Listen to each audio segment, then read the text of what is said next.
Board of Commissioners to order for March 4th, 2015. First item on the agenda is public input. Seeing none, then we go to the town of Wakefield. Hi.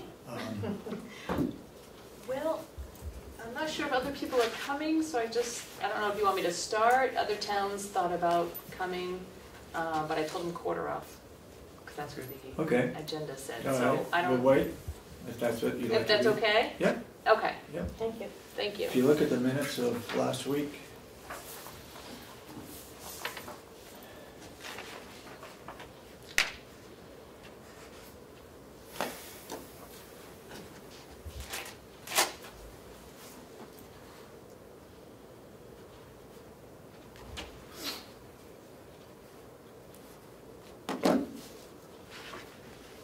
we didn't take any action on the increase of the cafe. Okay. It was recommended that we increase it by 6%.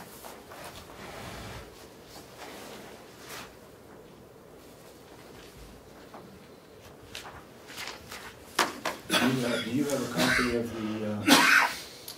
the plowing contract for the Superior Court? He never sent it to me now that you mentioned it. Oh, okay. I'll call him again today, but I did call him and he was gonna do it that day and he never sent it. Okay. I also did something else with the hospital. Did they send theirs over? I haven't seen it. No. And I called 3 places and all of them said they do it and none of them responded, so. Thank you. Yep.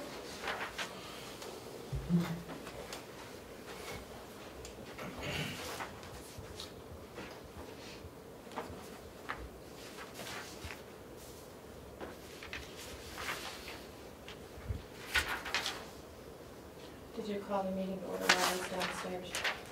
Yes. Okay, thank you.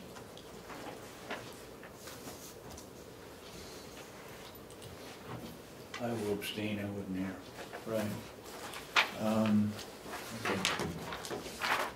You want to make a motion that we approve the minutes? I'll make a motion to approve the minutes February 26th. And I'll second it. There's one question I have on the back. When we went into non-public, and we don't have the non-public minutes with us. Yeah, you do. I just She brought gave them. them to you. Oh, okay.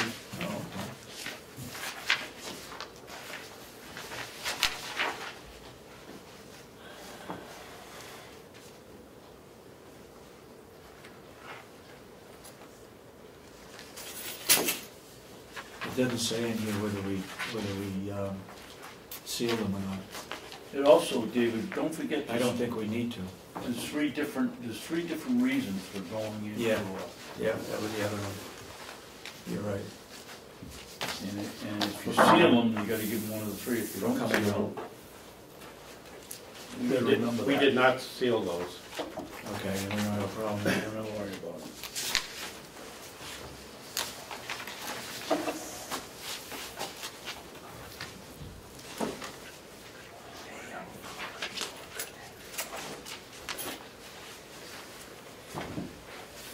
Okay, we need to add to the minutes then that they were not sealed.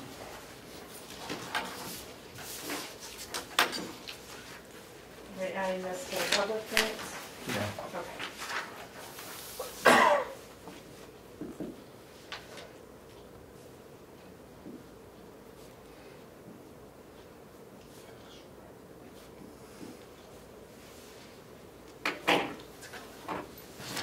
Yeah.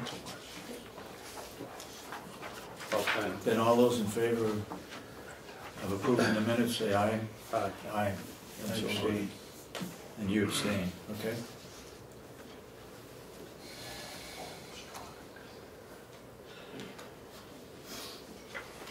Can we make a motion to approve the non-public minutes because they're not sealed? So moved. So it's okay to talk about them. Yep. Yeah. I thought let me read what it says here, please, Dave. It says something about Doers, Tom asked, no. Let's see.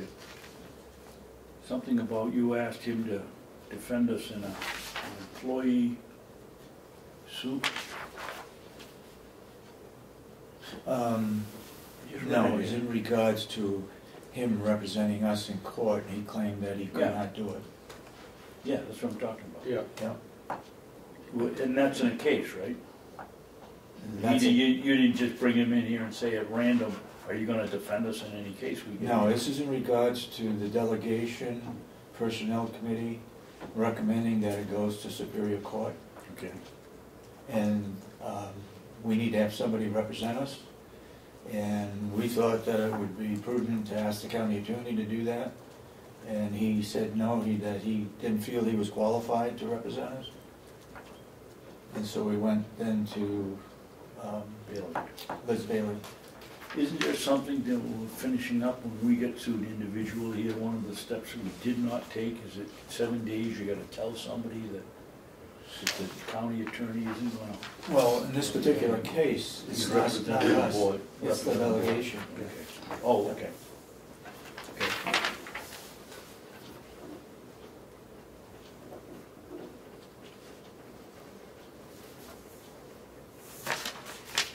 Yes, but not present for.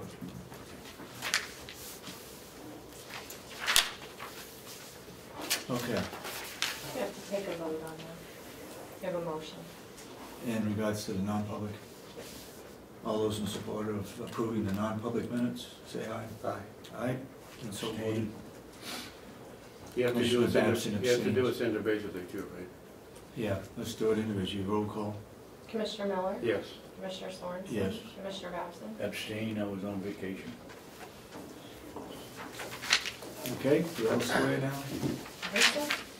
Okay. One other person coming, but I can start.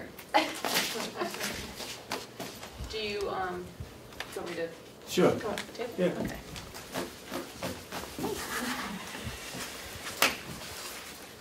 Do you want to come up a little closer, Teresa? Yeah. Come up right over on either side here. Yeah, All I right. I understand. thought you were gonna have Kathy Armstrong. What? I thought you were gonna have Kathy Armstrong come up to this, because she's the one that knows the answers. Yeah, did you talk with her? No. No, not about, I can go get her if you want to hold the conversation for a second, so I don't miss anything for the minutes. Take me 2 seconds. No. No? No. We're okay? No. Okay. I just have some suggestions, Go that's ahead. all. Thank you for having me. I don't know if you all know me, but I'm Teresa Williams, the town administrator for Wakefield. I've been doing this job for almost 5 years now. And I'd just like to speak to you about the tax rating, tax rate setting timing. As you know, We got your letter. okay, yes, a few towns that are here all sent letters. I think there was about 6 in total, just stating some concerns that we have. And as you know, the towns rely on the tax revenue to run our towns efficiently year to year. In order to accomplish this, the tax rate needs to be set in a timely manner.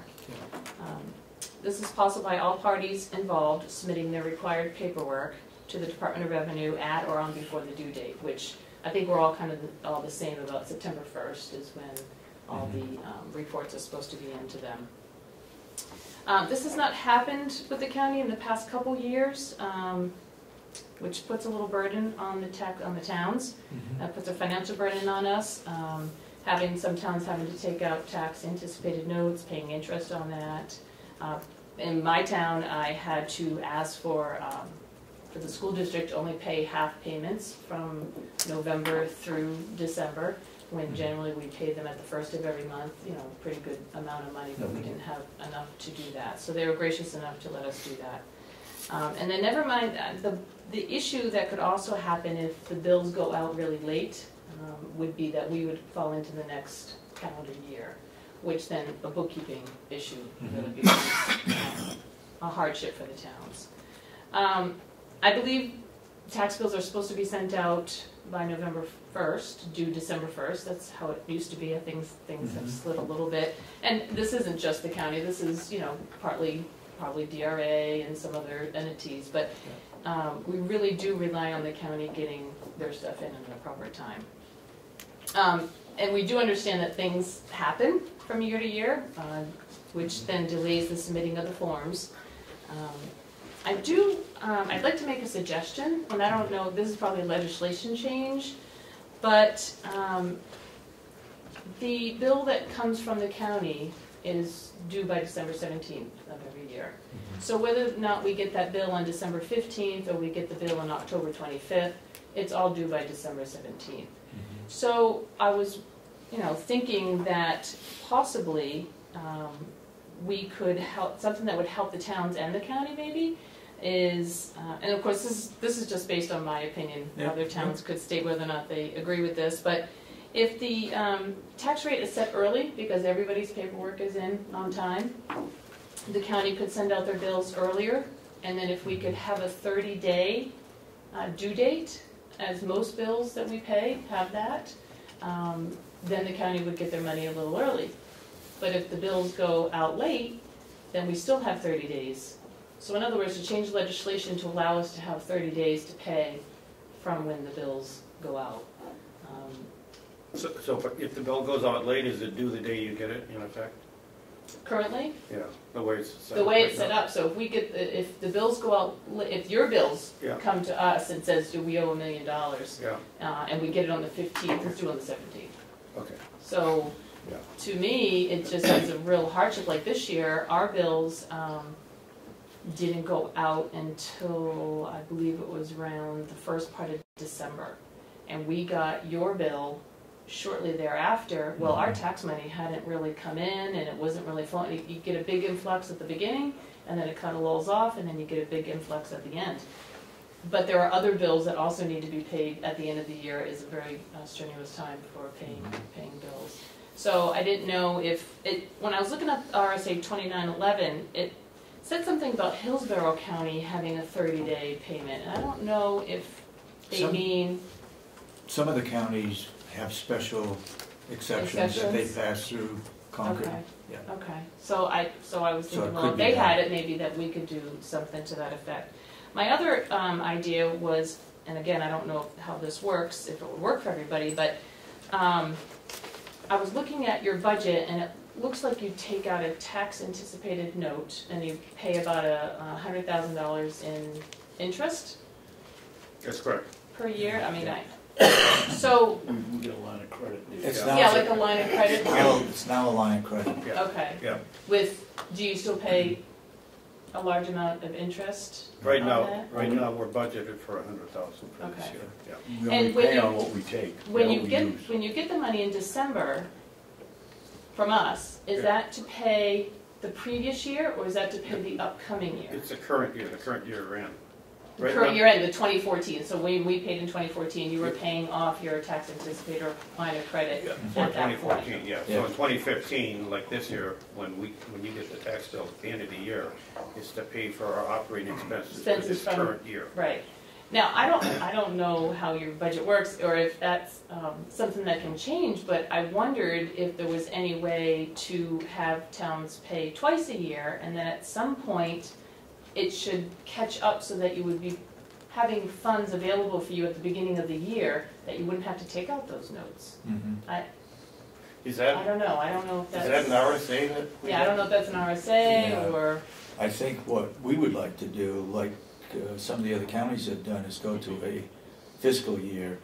Oh, that was my July other 1, question. Are you fiscal, or are you No, we're calendar? calendar. So you're calendar, that's what that's Which what I was means the thinking. delegation approves our budget in April. We've already gone through 3 months of this year without any money approved. Which So is if we kind of went how to the July town 1. is. Which is kind of how the town, we're calendar year, and we have our vote in March.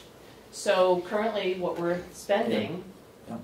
is from, tax money that we received in December, but the budget then gets approved, so we're spending money maybe that we weren't even approved yet, except you're not spending too much, you're just spending what would be What part we of the do default. is we spend the money based on the previous year's budget, Anticipated, okay, up until the 1st of April. okay. I think there's 3 counties that are on a June to June year and all the rest of them, including Carroll, Yeah. were in the calendar year. So I think there's 7 out of the 10 on the calendar year. Okay. The issue that we have, if we change the fiscal year, is that at some point we'd have to collect 18 months worth of taxes. In fact, Oh, right. Yeah. to make that change. Yeah, that would be a huge burden. Yeah, and that's how come a lot of counties haven't done it, because all of a sudden, You get hit with the You get big, hit all with the, it. all the towns. yeah, Yeah. and that's, I guess how come it hasn't come up for a number of years, is everybody's a little nervous about that 18-month tax bill, that one-time 18-month tax Right. bill. So if you left the calendar year as is, and if it worked, if all the towns in the county thought it was a good idea to do a 2-bill process, and you know, I pay $500,000 in December and $500,000 when my next tax bills go out, so as of say July, would give you more money. You send out 2 tax bills? We send out 2 Yeah. tax bills. I Okay. think, I don't know, there's a lot of towns, I think Borough most towns. does as well. Yeah, I think most Okay. towns are on a 2-bill cycle right now. I mean, obviously, we'd have to check that to see if that works for everybody, but, so then you'd have some money available to you without having to borrow as much, and you could get more money at the middle of the year to help you out with not having to take out so much of a loan. Well, I'm still astounded that the state of New Hampshire forces the counties, in effect, to operate the way they are and borrow money. I mean, if you look at all the counties, you look at the 7 of them that are borrowing operating funds for the entire year.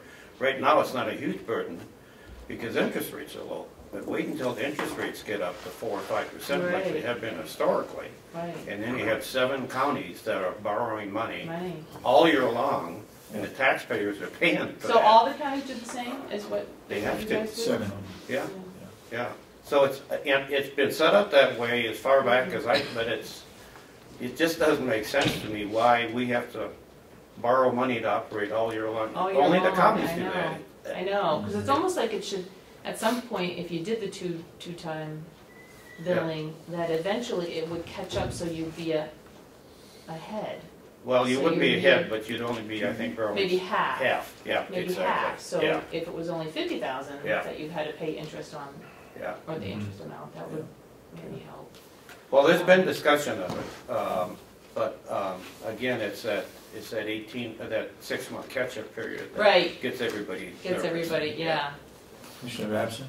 Yeah, if it did work out that it was to our advantage, I'm understanding you to say that we would bill the towns twice a year. Right.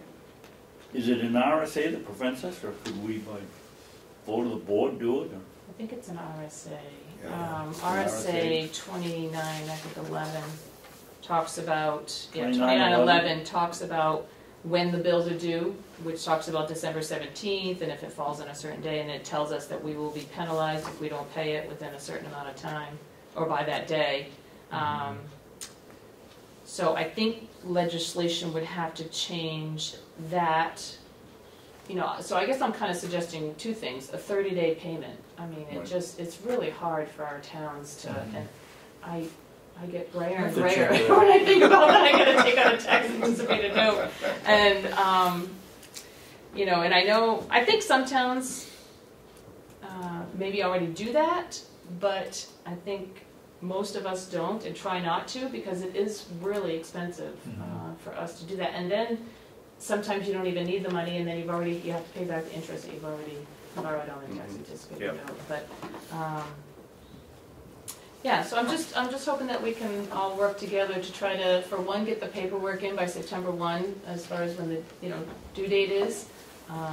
Right now, DRA doesn't penalize people for certain. I guess on the Board of Assessors, the assessors might get penalized for not putting something in, and if they can't have it ready by September 1, they have to put in a reason why. And that's a good protocol to do. But if everybody got their stuff in by September 1, DRA could have these rates set, hopefully, by the middle of October, and we could have bills up by November 1. So, Well, we're pretty confident that the issues we had last year have been corrected. Yeah. Okay. In the foreseeable future, you'll never see that happen Okay. again. all right. That was That's a great. one-time issue that we think is behind us, and Okay. we've got that straightened out. We accept the responsibility for not getting it out on time. Okay. We had other things with our auditors. We had a new audit Right. out of Portland, but we've signed contracts already, and so there shouldn't be a problem again. Okay. Should be correct. Are you working on your current 2014 audit right now? Is that, By the- or you, we will by cover it. time By at the all? by December 1st, we should Of this have, year, everything should be caught up. we should be up through 2014. We're Okay. still playing catch up. Okay. Yeah. So because you're playing a little catch up though, still, does that affect what your MS forms that you gotta send No. in to DRA or any of your, I know we all have to send in our MS5 Yeah. audit and stuff. Yeah, Or the no, tax rate setting. we will have it done by the 31st of March. Yeah, we've got a, Oh, I'm okay. corresponding with our auditor. We're gonna be way Okay. ahead this year. Excellent, We're not gonna wait that's till great. September. Yeah. That's great. And like I said, I know things happen and it happens with all of us, you know. It's just, it definitely does put, where it was 2 years in a row where our bills went out Yeah. pretty late. Yeah. which It is won't happen this year. Yeah. So if any legislation came forward for the 30-day bill or the two payment, would you be You know what I would in favor of suggest that, is or? that you talk with your representative Yep, and tell them what Tell the them to- situation is. okay. They're the see ones if- that would have to change the law, Okay, okay? yeah, I can do that. I know We- the Hampshire Municipal Association also, not this coming year, but in the following year, does a legislative policy process that, you know, towns can submit in their requests of things that they would like to have changed, approved by the Board of Selectmen and stuff, so. Mhm. But I'll definitely ask the representatives first and see Yeah. if we Yeah, we can have- do something sooner. We have 3 of them down there, so Yeah, one of the 3 out of I would think so. Work with us They on seem this. to be Yeah. very helpful, so. Yeah. Anybody Okay. else have any? Oh, Cassandra's. I'm just looking at the RSA. I'm not sure that it addresses the billing as much as Right, that the they due must date. receive by the due date. Right. So I'm not sure that this would have to be changed as much as final payment would have to be by the 17th. So that's something worth looking into. Right, They may well, that's still what be I able don't to- want to have either, though, is the actual December 17th, because if the bills go out late and it's December 15th, we should want 30 days from that time to pay, so like, it'll bring us past December I 15th, you know what I Yeah. mean? So, Yeah. Yeah. So legislation would have to be changed as far as a due date. right, But only saying semi-annual billing, we may be able to address. to address, you know. You send out taxpayers, send out bills to the taxpayers, when? As soon as, well, it's supposed to be November and June. So November is due the Uh, 1st of December? Right, June is first, June is due And July. July July 1st. Yeah. So the June one, obviously, we don't have a problem because the tax rate's already set, so that Right. doesn't seem to be a Right. problem getting that out, so, Well, but the one in the fall is. The one in the set fall then tax should be rate. straightened out, and then it'll be up to you to get the tax bills out, right? Yeah, On time. right, Yeah. so if Yeah. So everything we'll in have the it to perfect you. world, then everything would work, and then we'd have no problem with that. Okay. Okay, great. Anybody got any further questions? Maybe somebody else, one of the other Anybody else want to speak selectmen? from other towns? Go ahead. Good morning, Commissioners. Good morning. I'm Carter Terenzini, the Town Administrator Yeah.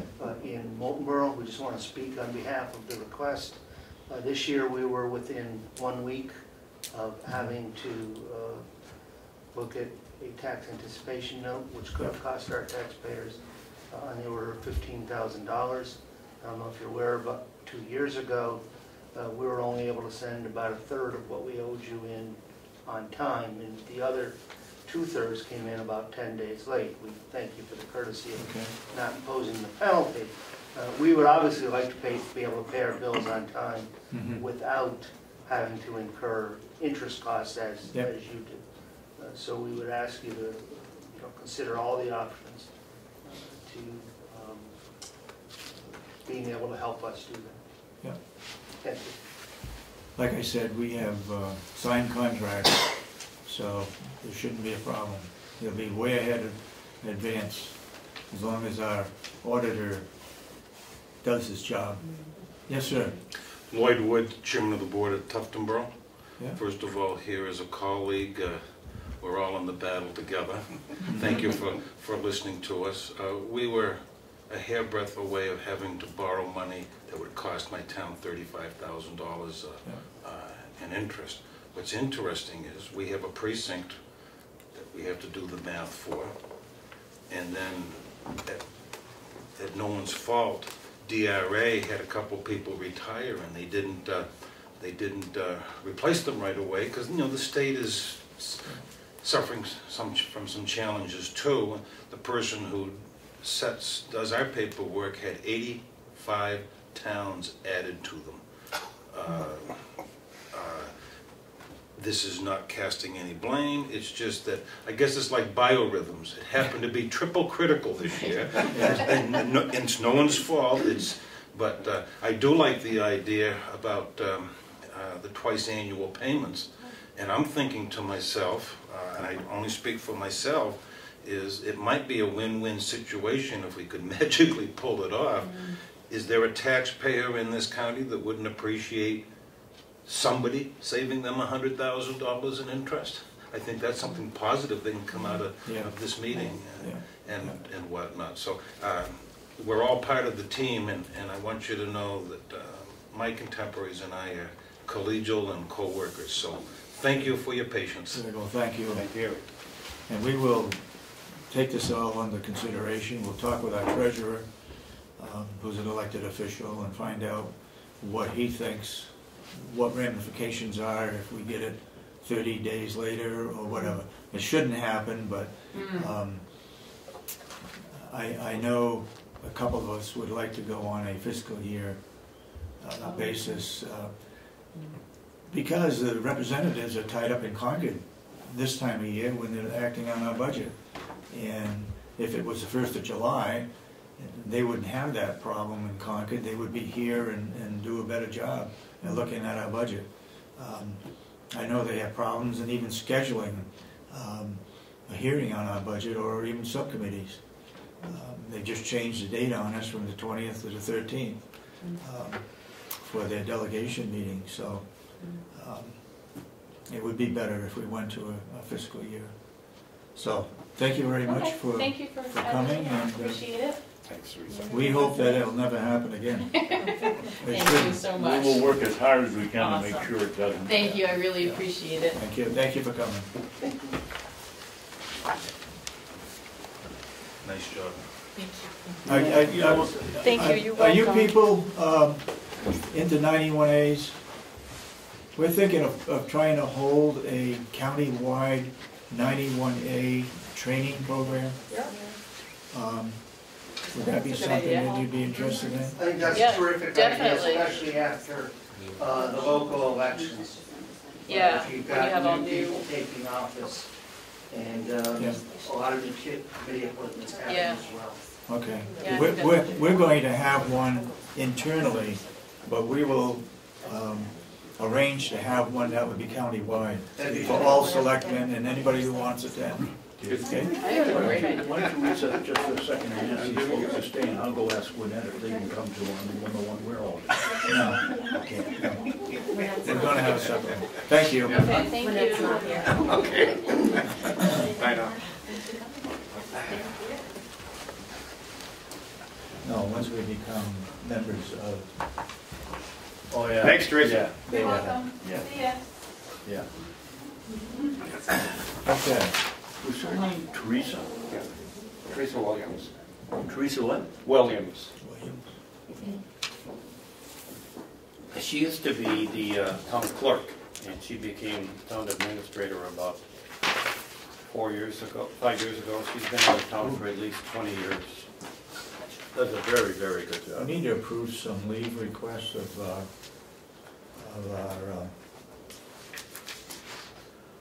department heads. Okay. That's real. Yep.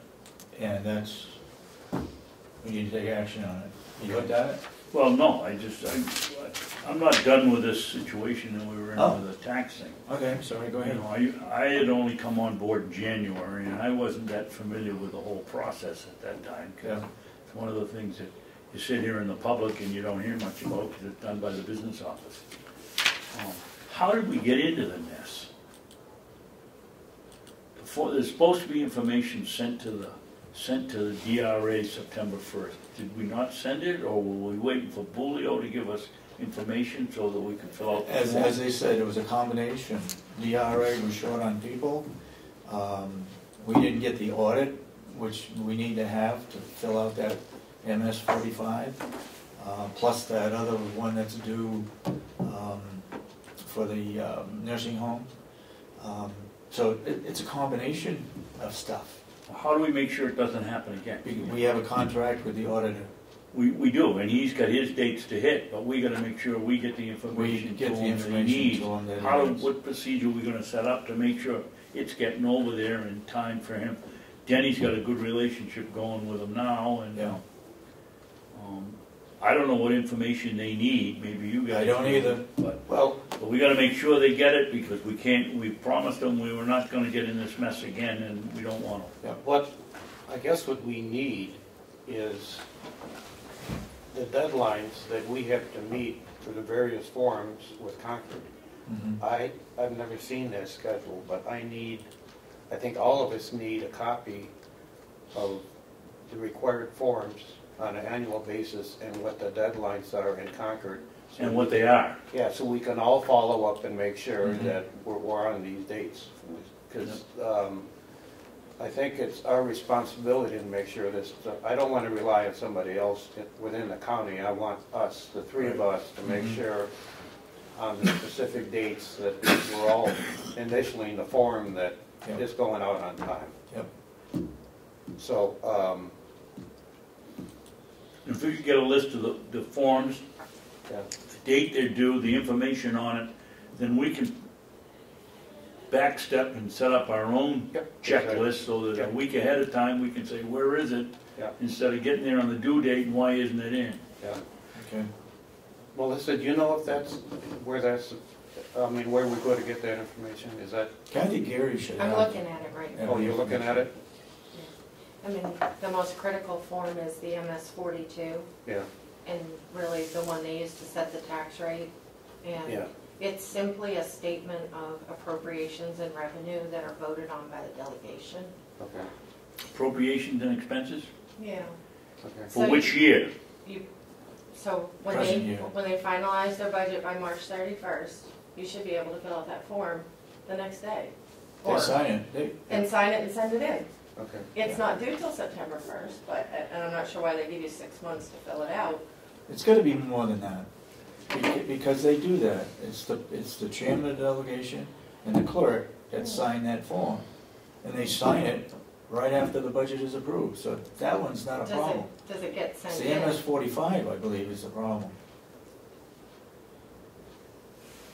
No, do you have that one there too? Yeah, I mean What is that date? it's the Is that March 31st? it's opening. There's one at the nursing home that's due. Yep. And then there's this MS 45. I just know that the MS 45 has to be done by April 1st, but it's. I know in the towns, if you just have to send in what you voted on at town meeting, you don't have to have your audit in or your financials in to set your tax rate. That comes later, and if adjustments have to be made in the following year to correct something, you can do that. All they seem to need is what you voted on, so they know how much to set your rate at and how much money you need. There's something screwy about the system, because the tax rate is set on the previous year's, my understanding, the previous year's expenses and appropriations. I think the appropriations and expenses that are due September 1st are those of the previous year, not the current year.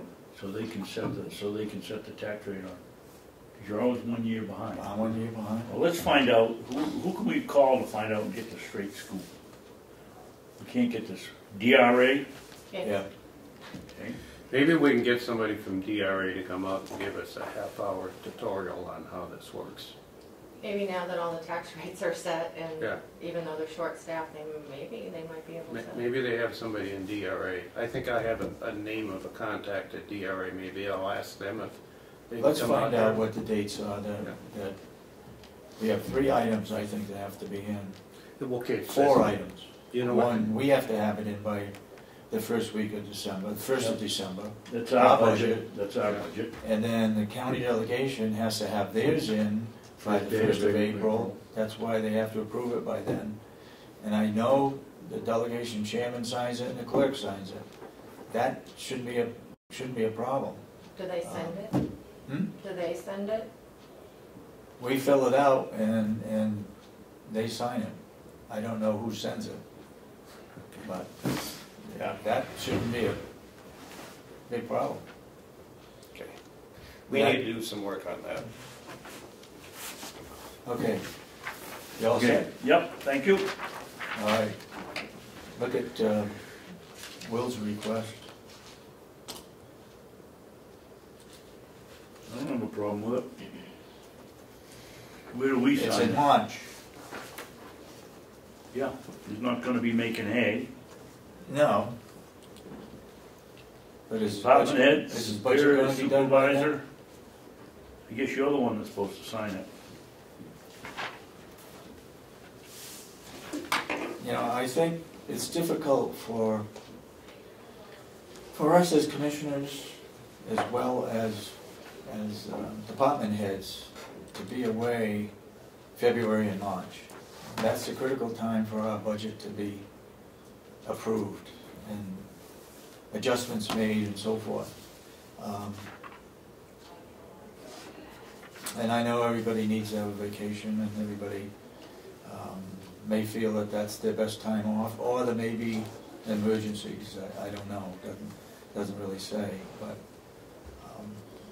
hopefully that gets out that we try to be here February and March. January is not that important, but February and March is. So we're all set I for feel this one? differently, David. You do? Yes. Okay. This is a young man that comes in at 3 o'clock in the morning and plows all day long, some days all through the day, and goes home. He works ungodly hours in the summertime, and he's demonstrated that he's certainly responsible. And if he thinks he can get away, it isn't quite in the middle of the budget season. There's plenty of time to get back to us if there's a problem.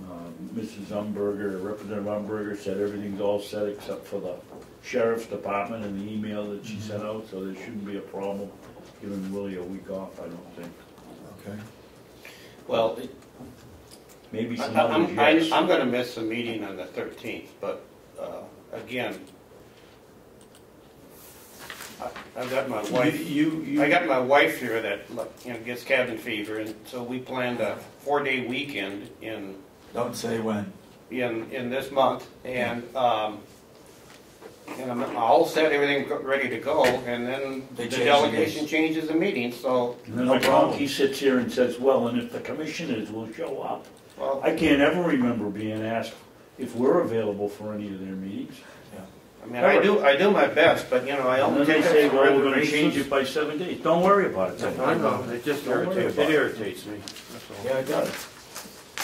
I think what happened this year is change the date of their meetings from a Monday to a Friday.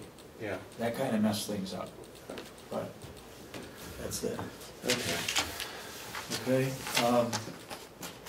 Want to go down my work list here? No, I'll get down mine and then Okay, we'll you're the check yours chairman, out, go ahead. okay? Sure, you certainly. If I could, do you need to vote on that time off thing before you sign it? No, I think we Okay. all agree on it, Okay. and I've signed both for Winnett. Hers is in April, and Will's in. I didn't see hers. I think her daughter's having a baby at that time. Oh, okay, no problem. I don't have my date book here, but Tuesday, March 17th will be the time that 91A training will be given by Mike Ricker. And this is for internal supervisors and department heads. So it'll be an hour and a half long apparently. And we got a list of people that will be attending or that we've asked to attend. And I believe there's two times that'll be given. And again, it's for internal, so it won't be posted as any kind of a meeting. It's strictly a training program for our staff and us. Okay? David, I would hope somebody would ask a question. I won't be able to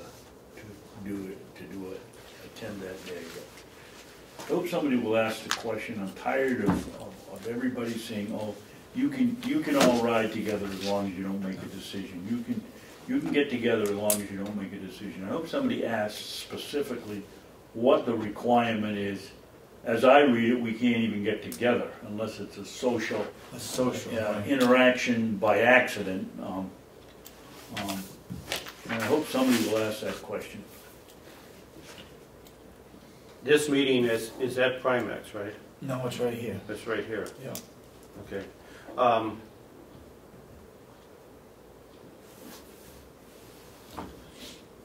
It's one of those that's required that we attend a training program that was based on the settlement agreement with the 91A case. He's asking, and he's got 3 sessions in here, and he's asking for one commissioner to be at each one of the meetings. Right. And that's so that it's not so we're not breaking the 91A law. Right. Okay. So it's not posted. It won't be filmed. But does he want one of the commissioners to attend both meetings? Does he need one of us, or is it just he's splitting us up to keep within 91A? Do you know which way? Right. It is? That's the way it is. Okay. Well, one of us will be at each one of the training programs. But Dave's not going to be here. Right. So he'll catch up with the when we have the one. My question is, are you going to attend 2 of them, or am I going to attend 2 of them, or don't we have to? No, we don't have to. Okay. That's just so that we're not all 3 there together. I didn't know if you wanted one of us there, or you just split it up because of them. Okay. Yeah. David, why our dues to the local government center are $500? Isn't that what they said? Yes. Why can't we find that money in the budget, pay it, and then utilize Mike Ritka here with selectmen from other towns that may want to come? Is there something about the county that's special that you want to keep it county? Or I can understand if we can't join, we haven't joined, we can't invite everybody to come in here. I think last week we told Wynette to go ahead and join, that we would find the $500. And why can't we invite selectmen that are around? That's the one that they would be, they're going to come and put on a program too. Oh, they are? Oh, yeah. Okay. Yeah. Okay. And that would be then open to us Right. and them I didn't know that. countywide. I didn't know that. All right. Can I ask if I could be added to the list of people? Sure. Absolutely. Who do I talk to get on the list or find out what time it is? There's a meeting at 9 o'clock, 10. Yeah, 9 to 10:30 Okay. Yeah. on the 17th, or 10:45 to 11:45, And 12:30 to 1:30. 1:30. Just show up. Just show up to one Yeah. of those, Yeah. whichever one I can? Yep. Okay, We'll thank you. keep attendance, record of attendance. Is that in this room? Yes. Okay, thank you. There's also another one that's available on April 7th from 2 to 4 p.m. Where? This one is in Concord, and this is given by the New Hampshire Municipal Lawyers Association, local government seminar for New Hampshire local government officials, managers, and administrators. It's on the right to know law, April 7th from 2 p.m. to 4 p.m. New Hampshire Municipal Association offices, 25 Triangle Park Drive, Concord, New Hampshire. I had read somewhere it was $75 for non-members, but HR said that We're members now. minimum fee of $20. Why? We're members, aren't we? Not of the, that's a law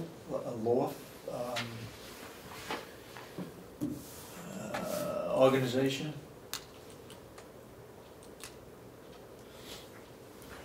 Speaking of primaries, do we have a meeting this Friday, Yes, 10 o'clock? yes, yes. Oh, I see it. Put on, it isn't for lawyers, it's put on by the lawyers Yeah. at the municipal association.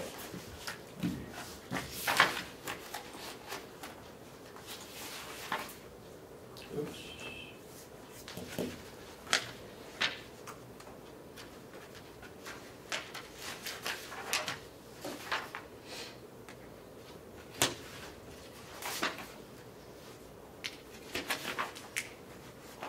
And if you want to go, that's your copy.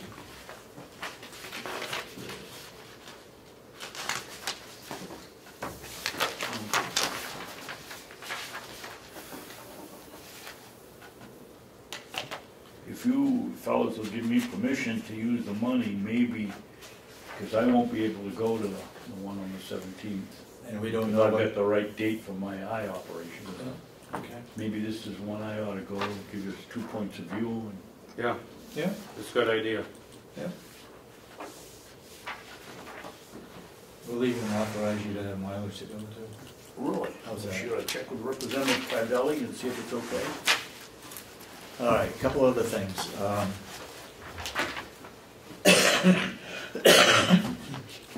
You all got a thing from Karen Nunberger. The next delegation meeting is scheduled for March 13th at 9 a.m. That's next Monday. No, the 13th isn't next Monday. A week from, Is it? Friday, Week from Friday, right? a week from this Friday. She changed it from the 20th to the The 13th. 13th, so it's, Friday the 13th. yeah. So it can't be next week, it's gotta be the week after. This is, well, maybe it can. March 13th at 9 It's- o'clock. It's next Friday. Next Friday, yeah. The point I wanted to make is, she's talking about health insurance for non-union members. They're already included, it's already in our budget. Anybody that wants to can join. David, can I read that? I read it this morning. Yeah, I've only got half a message, my computer screws up. No, you get the whole one. She's talking, she seems to wanna, Separate out. separate, but who? The union people, and then have, because she said in the last line something about,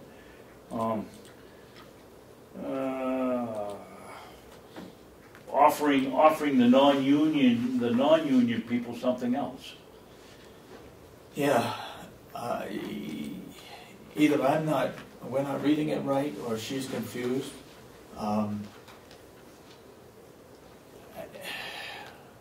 To me, I think what's happening is there may be one or two of the union contracts, I'm just saying this, I'm not sure, but they might not approve.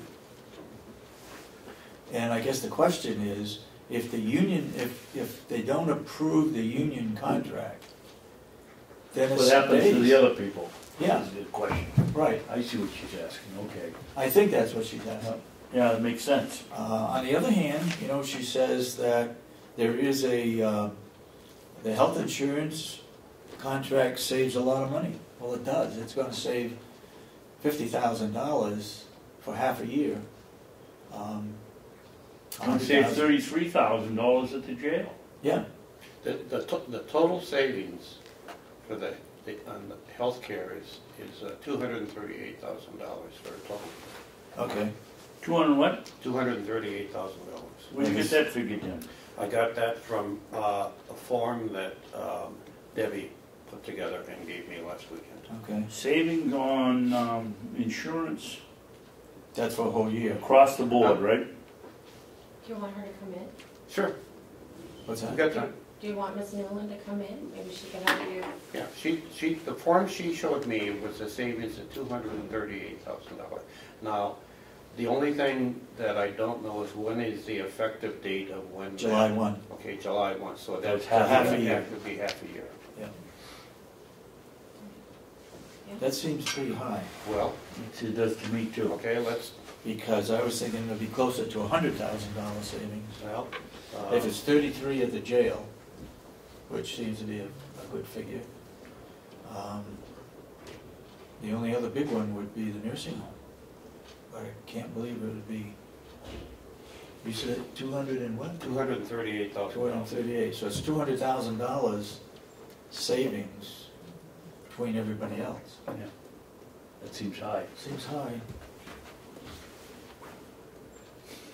Well, I'm doing that from memory, and you know how my memory is, so maybe I slipped a digit. But Maybe you want an extra zero. I think we have to be careful and make sure that we're covered, because what will happen is they will reduce our insurance coverage by that amount, half of that amount. yeah, but You think, Dave, you should get a hold of Representative Umberger and ask her? She's very difficult to get a hold of because of, Well, it isn't if you gotta fix your car, she gets a phone call pretty quick. the Tell her you got a car problem. See, the problem we have when we give the delegation an insurance number, the insurance is based upon the current employee Membership. list and the current membership. yeah. All you have to do is, every time a single person leaves that we're paying $6,000 for, and we hire a family plan, we just increase the budget by $14,000, Yeah. every single case. So, you know, if we hired, if 10 single people left and 10 married employees started here, that's a hit of $140,000. Yeah. And we make no appropriation for it. No. Well, what, David, to finish, why don't we try to call her and find out what her, is she doing this because she wants to, you know, she's thinking about not passing the two contracts and what's left for the non-union? I don't know how, do you have any idea how many non-union employees we have here? We have 360 employees. Not off the top of my head. I'm quoting a number that I received from you, and please, sit down, Jeff. please help me with my memory, because I don't think it's failed, but you and I did that, you helped me with that insurance, before and after Health plan, insurance. health insurance. Savings. And the number that I recall was a full year savings of $236,000. Was that right?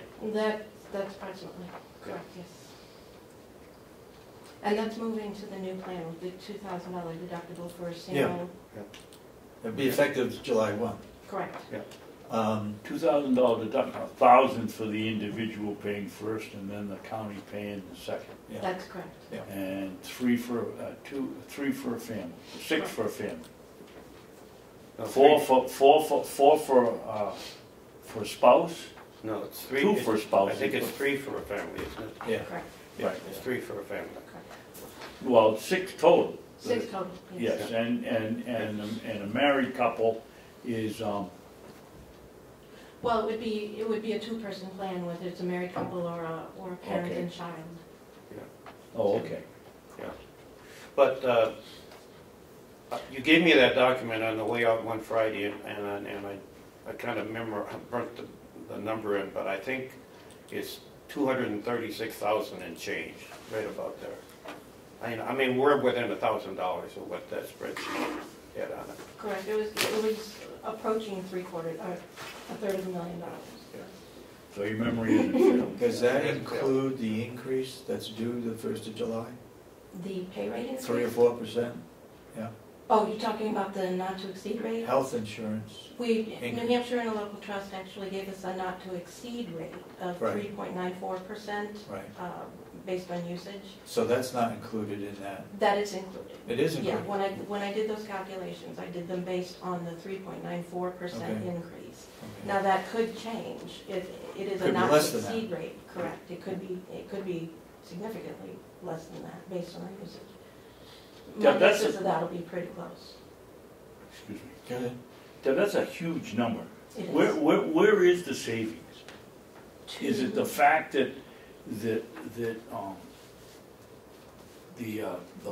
policy per person is substantially reduced because we have such a high deductible, or where is this 236,000 basically made up? The savings. You mean, how did they arrive at that? Yeah.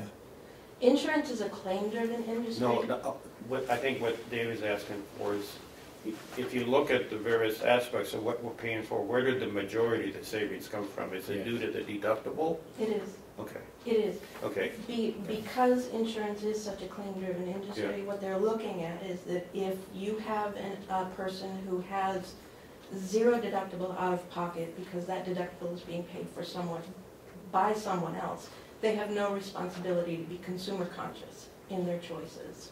If you move to a plan that demands that they pay something out of pocket up front, that instigates a sense of consumerism and a sense of responsibility in partnership with the care providers to find a reduced cost, and that lessens the burden on the insurance company, which lessens the premium significantly.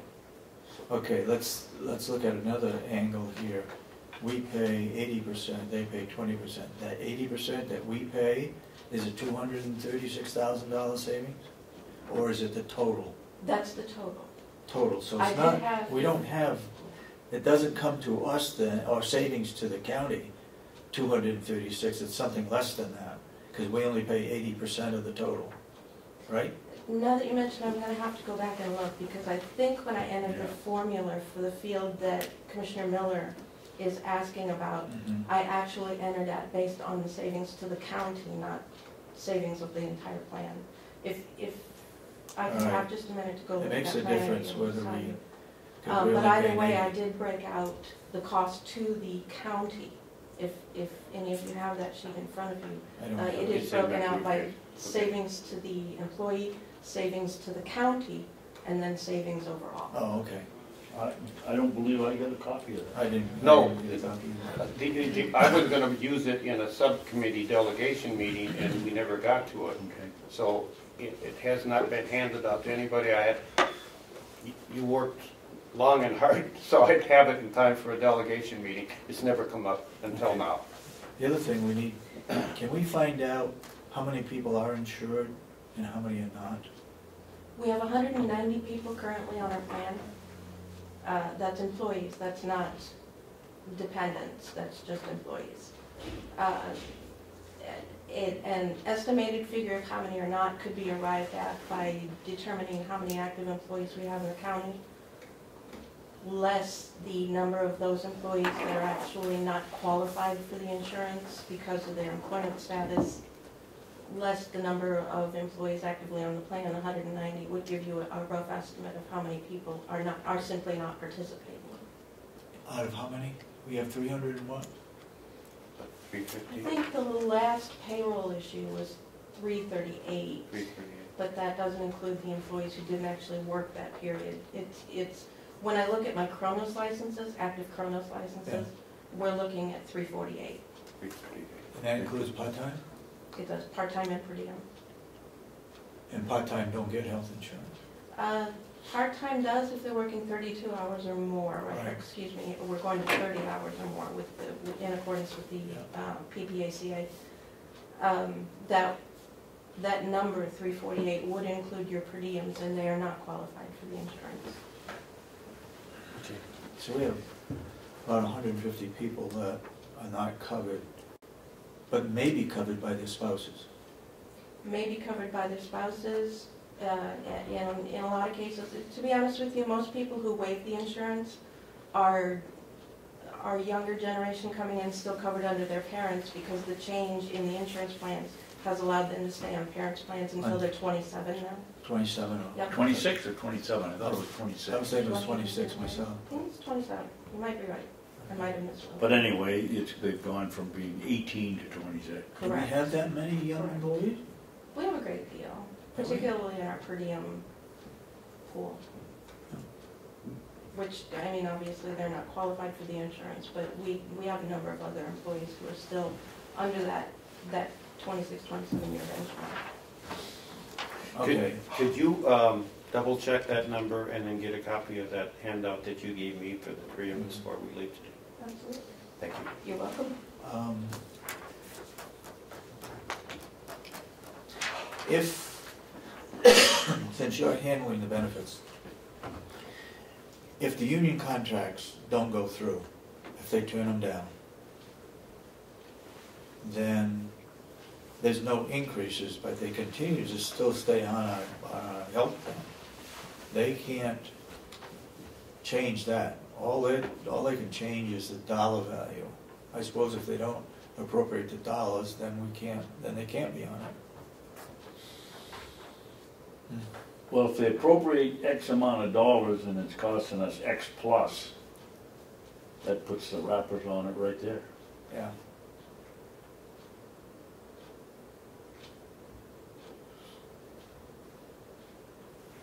I'm trying to read into something here that may not be, No, I think you're reading it correctly, David. we got an email from the chairman of the delegation, and basically,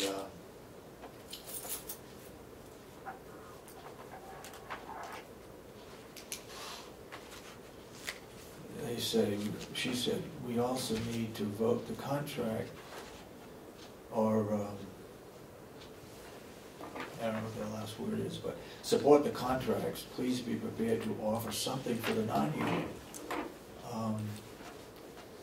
The non-union is already in at 75 cents for everybody. Correct. So either she is confused or they're going to do something different. But right now, everybody gets 75 cents with the exception of what the union contracts are for the three unions. Correct. I read that, David, as wanting to offer non-union people. You come in with a suggestion on what you want to pay non-union people or what you want to do on insurance. That's how I read that. And they'll renegotiate if they vote down the contract, then we'll have to renegotiate what we do for the union people. Right. That's how I read it. But then she goes on to say, also the health insurance in the contract saves a lot of money. Yes. So I don't know where they're going. If they turn down the contracts and we go back to renegotiate, it's not going to happen before the 1st of April. So then that's going to throw off their other policy that they're not going to reimburse anybody in the union unless the contract is approved prior to the 1st of April. Be no retroactive pay. No retroactive pay to the 1st of April, right? If it's approved in June, for example, they're not going to get retroactive to the 1st of April. It's going to be retroactive it's going to be at the time they approve the contract. I would think that would be something that would be negotiated in the contract. Yeah. If they turned it down and you went back to negotiate. I mean, I think the jail contract, union contract, I think is got the support of the subcommittee. I think the sheriff's contract has the support of the subcommittee. And that's a 2% increase for the 3 years. Yeah. The nursing home, they gave up meals. They've also went to the high deductible, and they're at 75 cents across the board, union and non-union. So I don't know. I have no idea what they're going to do. Well, we'll find out in a week and 2 days. Yeah. Okay. So you're handling all of the benefits, right? Correct. Dental? Is dental going to change? Dental is going to change. We don't know how much yet. They're working on our And renewal. in dental, every employee gets dental insurance. Every eligible Eli- employee. What do you mean by eligible? They have to be working 24 hours a week or more Oh, okay. to be eligible to be on the Okay. dental plan. Jeff, you said in the increase, that's strictly in what we're gonna pay per employee. That's not a change of program that's gonna cost us more money or With regard change to of the dental, benefits. Same program, it's just an increase, an annual type increase. for the dental, yes. Yes. We looked at the possibility of bringing in what they call a Plan C, which would allow some restorative work that currently is not included in our plan. Because we're uncertain at this point what our renewal rate is going to be, we haven't made any steps forward on the Plan C. But we'll look at it again next year. There's no way in our medical policy to put a rider on it for dental? Into local trust? Sheriff has dental in their coverage. They do, but they have the Teamsters, and it's an Yeah. all-inclusive package. We can't do the same thing. No. Why? Harvard Pilgrim Healthcare does not offer dental. Oh, okay. Doesn't cover everything. I just had my teeth cleaned yesterday, and my wife put on the door on my way out, please pay this bill for her. She had a new cap put on or something, and Delta Dental didn't pay the full amount. I had to pay another $250 for her. So it doesn't cover everything. If it's a root canal, I think it goes up to $1,500. Yes, they don't do anything. Still stays there. Yeah, the plan that the county has right now is a very basic Plan A. Yeah. It covers your cleanings twice a year, and incidentally, we're going to twice a year instead of every 6 months. It makes scheduling a little easier for a lot of people. But it does not include anything at all in the way of restorative, so root canals, crowns, caps, etc. Orthodontia. Yeah. You say it doesn't include the new plan. Our Or- old plan. The old plan covers a certain amount of it. Because it did cover my wife's, a certain portion of her bill. I had to pay the extra $250. Yeah, it'll pay for the medical piece of the dental care. It won't pay for the restorative. Okay. All right.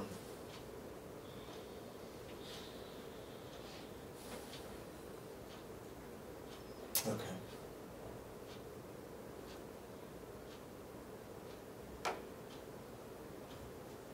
So, when you say eligible for our health insurance, they have to work at least 30 hours 30 hours or more per week. a week. In the per diem, they don't get any coverage at all, do they? They do not Yeah. currently. Okay, Thanks, Jeff. You're welcome. thank you. I'll get the questions for you. Thanks a lot.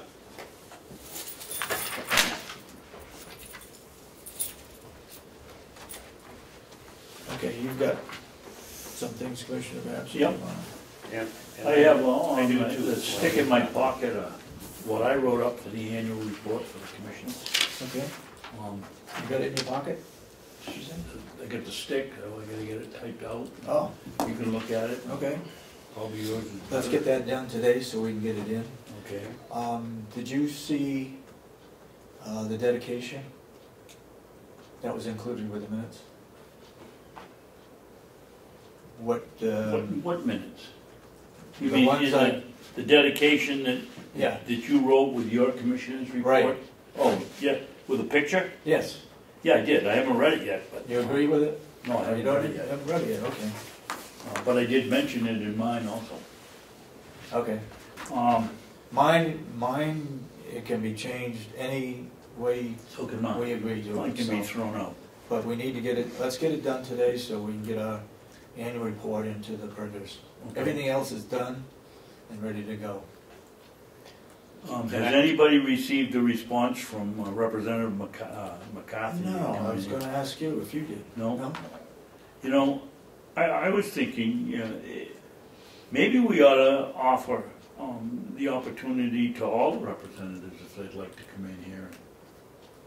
And have a full session? Yeah, find out if they feel that there's a better way to do it, or they could do it better, have them come in here and sit down and tell us if they'd like to. Anyway, I don't know why, we just made it to McCarthy because he wrote that email, but. Right. Obviously, whoever Ed is, and I think I have a pretty good idea, he must feel the same way, maybe he'd like to tell us. McCarthy's bill, I just looked at It's coming up for a vote today? Yep, the calendar, and it came out of our committee, I'm amazed, 8-6 in favor of what to pass. As amended, and the amendment changes it from $500 to $1,000. And you To me, you it's guys okay. understand how it's worked. If you're gonna go over $1,000, We gotta go. the department head has to write us, and we have to turn around and put it, or they have to tell us, and we have to put it in writing and give it to the delegation to see if they're gonna pay it. Yeah. So what do you do with an exploded boiler? I don't think that would be an issue. I think where we might spend, Well, if we're gonna go by the law, David, it says if it's gonna go over, yeah. we gotta wait till they're okay to pay it. What do you do if you got a credit card payment that puts something way over? I don't know why it would, but if it does, you're gonna pay a penalty and interest? I think that's a different situation, but if it's an emergency, like a boiler, we get it done, it has to be done. Or if part of the roof blows off, it's something that we have to do, and it's our responsibility to make sure it gets done. But we're violating the law if we do That's that. right. Well, I would take my chances, I guess. I'm sure that they would support it. What else can they do? What else I'm can sure they anybody would too, but the fact is, we're breaking the law. I think a credit card issue is a little different, because we can control that. Okay. Anyway, it passed 8-6, ought to pass, and Yeah. I wonder if it'll come up for debate on the floor today. He said that on Friday, that his bill was coming up Wednesday, and that it would pass, and he pointed over to the superintendent of the jail, saying it could affect your budget, which we had a kind of a lengthy discussion on overtime. Chairman wanted to change it to 40,000, and it was at 42. And McCarthy actually said at the end, I support the 42 because my bill's going in, and if you go over, you're gonna have to come back to us. I'm glad he changed it to 1,000, because $500, we'd be calling them back Yeah. quite frequently, and they would be paying mileage, and it'd be costly, so. And we already have $1,000 as a commissioner's policy, that any department goes over $1,000, they need to come to us. So, now the other problem that I see That is says, basically, 90%. his law says we're not capable of making that decision. Yep. Because it has Yeah. to go to the delegation, because they're so much wiser than we are. Yep.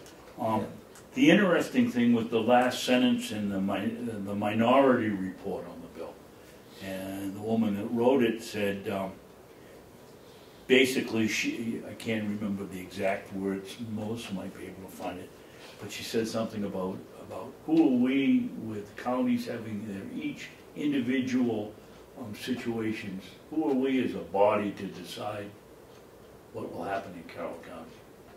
And I thought it was pretty good. Yeah. Yeah. Next on the list is, get an Well, email. before you leave that, Oh. what happens to the 90%? Remember Representative Cadelli brought up that if we approach 90%, not in the month of December, but previous to that, we are to alert the chairman of the delegation. Did they vote on that? No, they haven't, but it may come up. We can't, Does he realize unless we're short-handed, and if he wants us to do a whole bunch more work, the only way we can do that in real time, as Denny said, is put in a bogus number, then have a report come out that says, oh, that puts you over, and then go back and put it in when it changes? I mean, it's just crazy. In his proposal, when it appears that appropriations are required to be adjusted within a department, the chairman of the delegation would be notified. Notification will occur when any line item exceeds 90% of the appropriation except during the month of December. A line item defined as a sub-appropriation within a department, for example, Department of Human Resources and Services, line item 100 blank and blank, salaries. And this applies to everybody, every line item. So, I don't know, that's... But the problem is, David, how do we find out that we're going over 90% at the time we go over? We don't easily. We don't know about it until after the fact. That's exactly right. And here's the other issue. Out of the 605 line items, there's about 30 of them that are in there for $1. Okay? So they go over anyway. So if you, no, here's my point. If it's in there for $1 and we spend $1.10 or $1 worth of 90%, Yeah. right? Yeah. So every one of these that are in there for $1 or less, we have to notify them. They have to come down here for a meeting because the line item's $1 and we spent $1, therefore we've exceeded the budget. Yep. Well, That, to mostly me, that's doesn't make important, any Denny, sense. because in order to appropriate or use anything, you have to have $1 in a line item. So let's not be, your scenario is exactly right, but let's take it in reality. Let's say we get to a line item where we have to move some money to put something in that item and it's now $3,000. I mean, it looks like we're... Yes, yeah, it looks like we've exceeded, but, and that's exactly what they did in the jail budget because Jason had broken it apart and it had to do with, I don't remember. anyways, Yeah. one was that he had combined two of them and they weren't thrilled with the combination. So they left a line item in there and they put, so one line item's got I think it's mattresses and clothes. one's got like 20,000, the other one they have $1. Oh, yeah. Well, as soon as we put anything into that dollar, We're over. We're gonna have to call them in here, Yep. pay $700 to $800 depending on how Yep. many show up. yeah, love it. Anyway, Okay. I'm looking at the text of the bill, the transferring the money. yeah. There's nothing in it that says you have to ask permission. It just says the department head will notify you in writing. You'll write to the executive committee, and that committee may approve transfers. Doesn't say that you have to ask before you do it. The bill presently that's in there is for transfers, that if the delegation requires it, we have to do it. But it doesn't say that it's written such that they can make us do it. How does that go? To You can- transfer money, it has to, we have to get permission from them. But, It says they can approve the transfers. It doesn't say you have to ask them before or get permission. The new bill, that's what it says? Yeah. Interesting. The Are committee. you looking at the text for House Bill 525? Could you read it, please? Sure. The portion about transfer?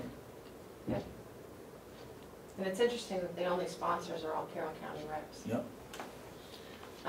because it only affects Carroll County, Mhm. that's why. Prior to the transfer of an appropriation or any part thereof exceeding $1,000 No, yeah, change it to 1,000, yes.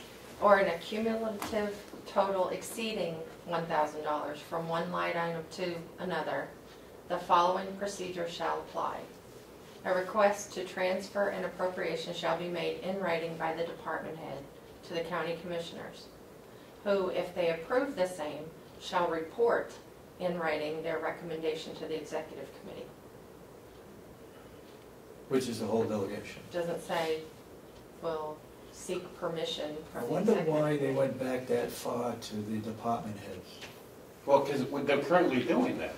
The department heads, if they're gonna exceed, they have to $1,000 come to us. So the only thing this bill does is that they're asking us to take that approval and send it to them after we approve it.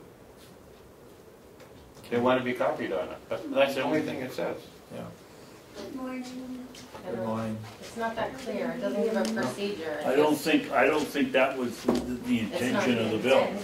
So that could be determined by somebody higher than all of us. So at as it some says point. there, if we have this broken boiler that we like to talk about, we could say, go ahead and do it and just report to them that we did it. And that's Which the they thing would with- get anyway when they got their next quarterly report. Yeah.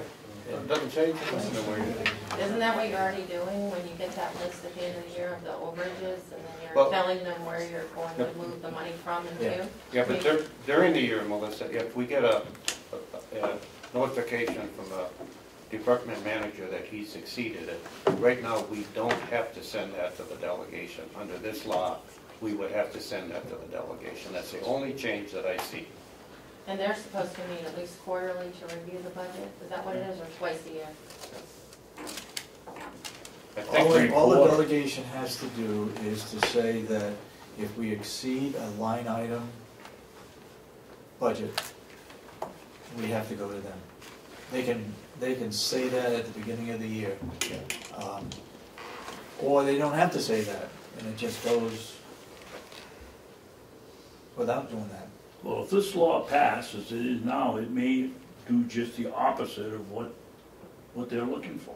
We can make any changes we want, we just have to tell them.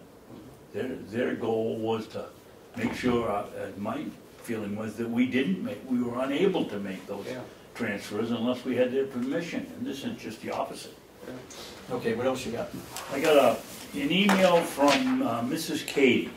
You're familiar with Mrs. Katie? She's the one that's been sending us all kinds of right to know. Did you see her requests. article in the Comeau Daily Sun? No. Today? No, a couple of days ago. No. Basically, it said that Asher Kenny wasn't at fault.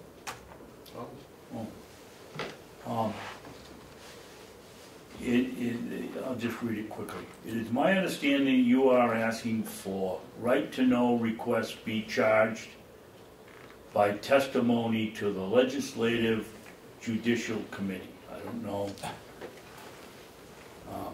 Would you please all read Article 8, Part 1st of the New Hampshire Constitution?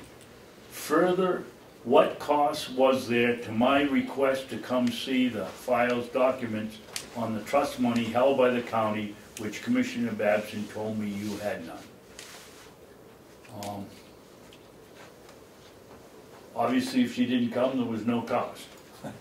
Since I haven't been there, I have a feeling you are trying to hide behind the fact that someone dared to ask to see records rather than that you even produce, which you didn't. That's from Mrs. Katie, and we've got to respond From to that. Deerfield, New Hampshire. How do we respond to that? Yeah. I know, I'd like to. But what is she asking? I've got to make some copies of this. I don't know what she's Would you asking. please- I don't understand it. I don't understand it either. Well, she wanted to know what costs there were to her request to come see the records. Well, there was none because she didn't show up. I don't know what we're trying to hide. She's welcome to look at anything we got. All we're trying to do is to reimburse us for the time that it takes our people to go into the archives looking for information that they're requesting under 91A. No. We can charge for the paper, Charge for but the copy. there's a that's it. there's a bill in, right? to Yes. Charge for, And it's gonna be, it's gonna come out of committee, I think tomorrow or the next, the 3rd, was that yesterday? It came out yesterday. We've got the letter downstairs that we ought to send to the chairman, okay, pointing out some of the ridiculous requests we've had where the cost of finding the information was far greater than the cost of copying it. It isn't like we have people sitting around in our office doing nothing. But I don't know what she's after. is she requesting something? Well, what cost was it to my request to come see the files There documents? wasn't any, she didn't come. That's right. But that's the question. Well, she answered her own question. Why not just send back an answer and say none? I would just say we received your correspondence. Thank you very much. Okay. Got anything else? Yes, Go ahead. that was already on my schedule, Melissa. That was the last thing. Thank you. Paying the clerk for, Oh, yeah, I got some that. kind of a policy. I think in fairness to the clerk who plans to come in here on Wednesday, if we change a meeting for our convenience, in short notice, and she can't come in, I don't think that's, or he, I don't think it's their fault, that's our fault. And we should be paying, at least pay this one, but we ought to come up with a policy that says if we change within less than 48 hours, then you'll get paid, or 24 hours, or whatever. I agree. I think we need to be careful. And I thought about this after I saw the email. And I can't remember exactly what it was, but it could open up a can of worms for other people that fall in the same bracket.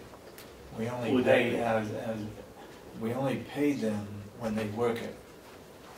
Well, for what clerk is there somewhere else on the county? No, there isn't a clerk. The same All I'm situation? saying is that in other cases, it may come up that if they don't work it, they can't expect to get paid. Well, And I'll think more about it. It may be in a union contract, but I'm not sure.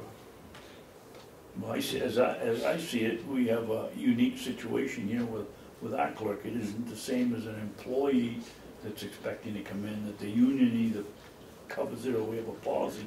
We don't have any policy for the clerk, and That's right. they set aside the whole day to take care of you. You know, they don't. The clerk doesn't even know whether it's going to be 8 to 10 or 8 to 12 or 8 to 4. And then they hold the whole day All right. open, and then we turn around and change it. I think All right, make a motion, I'll we agree pay with it. you that we pay the clerk this time and we look at a policy as to what we do from now on. I'll make a motion, we pay the clerk. No mileage for that day, but, The mileage is included in the rate already. Okay. It's not a separate thing. okay, we, of course, then you would be happy if we cut it by. I'll second the motion. All those in support of the motion say aye. Aye. Aye. Could I So voted. offer one small suggestion as you consider how to set a policy for the future? Currently, the amount of money in your budget for the recording secretary is the weekly rate times 52. That's exactly what's in there. So I would ask you to think about paying that as a stipend, equally split across 50, a consistent 52-week. And the reason for that is, like you mentioned, sometimes the meetings go all day, and in the past your policy has been to pay double for that week. If you just paid a consistent amount every week, it would cover those times when you go over, when you go under, when you have these rescheduling things, or when there's a holiday. I think it would all balance out. I think we'll take that into consideration. I want to give some more thought to it. I do too. I'm just thinking of, the next person down the line. And that completes my to-do list. Okay, you got something. Yeah, but it's 10 o'clock, so let's talk to IT. And the reason IT is here is because of me. And Moving on. I've got some handouts that I'm absolutely convinced we're doing the right thing by breaking IT into a separate category, but it's brand new for us, and I'm sitting here in the delegation meetings and some of these meetings trying to figure out who's on first and who's on second, and I think we need some procedures so all of us know how this is going to work. So here's some of the questions I want to go over today.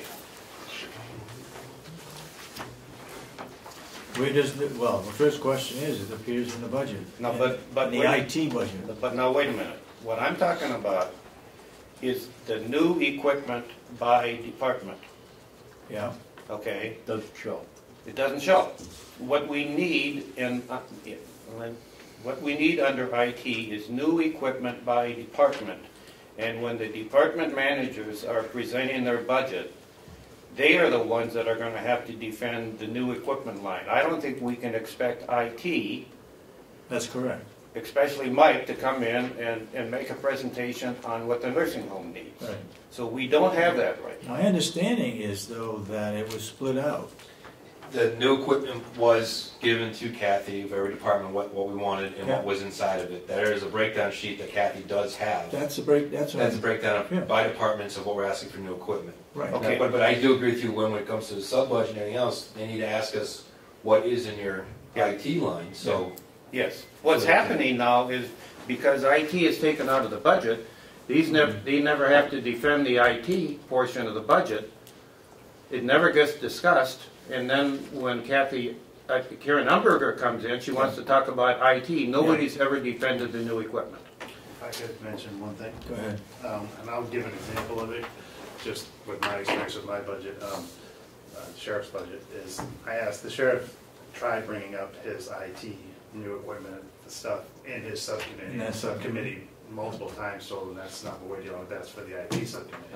So I think the disconnect is in the delegation with the subcommittees. Obviously, that's my opinion, and I spoke with Commissioner Miller about it, is the sheriff's office, you know, the sheriff can, this all should be done in the subcommittee. There should not be a subcommittee for IT. It should all be done within the own department budgets. Then obviously there's a separate, you know, you can parcel out on the budget wise and for the departments, so you can see what your IT is costing you, but Yep. every department head should be defending their own within their subcommittee. There shouldn't be a IT subcommittee. I don't Right. think there should be. I think everyone should be. Except for union, except for the contract. Well, but the subcommittee, I mean, the IT committee was originally formed as a kind of like a master plan, give recommendations. And Yeah. there was, from every department, there was someone assigned to the IT committee. Right. And at the time, we only met 2 or 3 times a year to say, okay, what does everyone need? Okay, based on what everyone needs, we'll make this the priority. We'll go to the commissioner saying we need like an IT contract with, Yeah. and that was the first step. And then we developed that IT contract. Now, the IT committee is the fiber optic line. And the next one is probably, my guess is gonna be with whether or not Deeds is gonna go online or not, how they're gonna do it, you know, Yeah. that type of thing. Yeah. But it's been, there's only been a few of us showing up at the IT committee meetings. There hasn't been because I think it's new, and I think there's still some disconnect and some confusion, but every department should have a representative showing up at the meetings. But as far as budgetary stuff and defending budget stuff, that should never come under our purview. That's always should be under the department heads, the elected officials, because that's their budget. We're just a steering, just a recommendation to the commissioner. Yeah. The commissioner can And decide. what I was understanding was the department head, like I put it in there, I defend what's in there, but the money's being paid out of one IT line, Yeah. which I understand, but again, it should reflect some of the things that are asked for, and that's what the department head does, and then just how it's being paid is out of the IT. And John. All right, now your committee is all done. So you didn't defend your increase, did you, in the IT? Actually, my IT went down, but I didn't think. But it wasn't talked about that that Representative Schmidt passed it off to the IT committee, Correct. subcommittee. And that's the disconnect. Yeah, yeah. So what I think, when we're in these subcommittees, the department managers should present their budget, and then at the end of it, they should have, say, flip to page 97 on the IT budget, and then within IT, they're gonna have new equipment, and then defend that line item within the IT category. Right. I think John has some. If I may, I don't mean to be contradictory to what you all just said, but generally speaking, if I were a hired department head rather than a consultant, I would have my own budget, and I would meet with each of the department heads to discuss IT needs, new equipment, I have a complete list of everybody's computer, what its age is, and I use that to base upon how many new machines I need each year. Yeah. And it would actually be my responsibility to go before you and in one big shot say, this is what I need for new equipment. I need so many for the nursing home, so many for the sheriff, so many for the jail, et cetera, et cetera. And then you get it all in one presentation, rather than each department head doing that. But we don't have a department head for IT. We don't, but I am fulfilling that role. Well, As yeah, part of my because, contract. yeah, well, If I may. not really, but go ahead. Oh, okay. Not really me. I do too, so don't worry about it. With all respect to John, I think he's talking about, what he would be referring to would be like a private company, like a Mattel or something like that. They have an IT department and they dictate who gets what after meeting with department heads and so forth. Here you have elected officials who have responsibilities for their own budgets to the commissioners and to the delegation.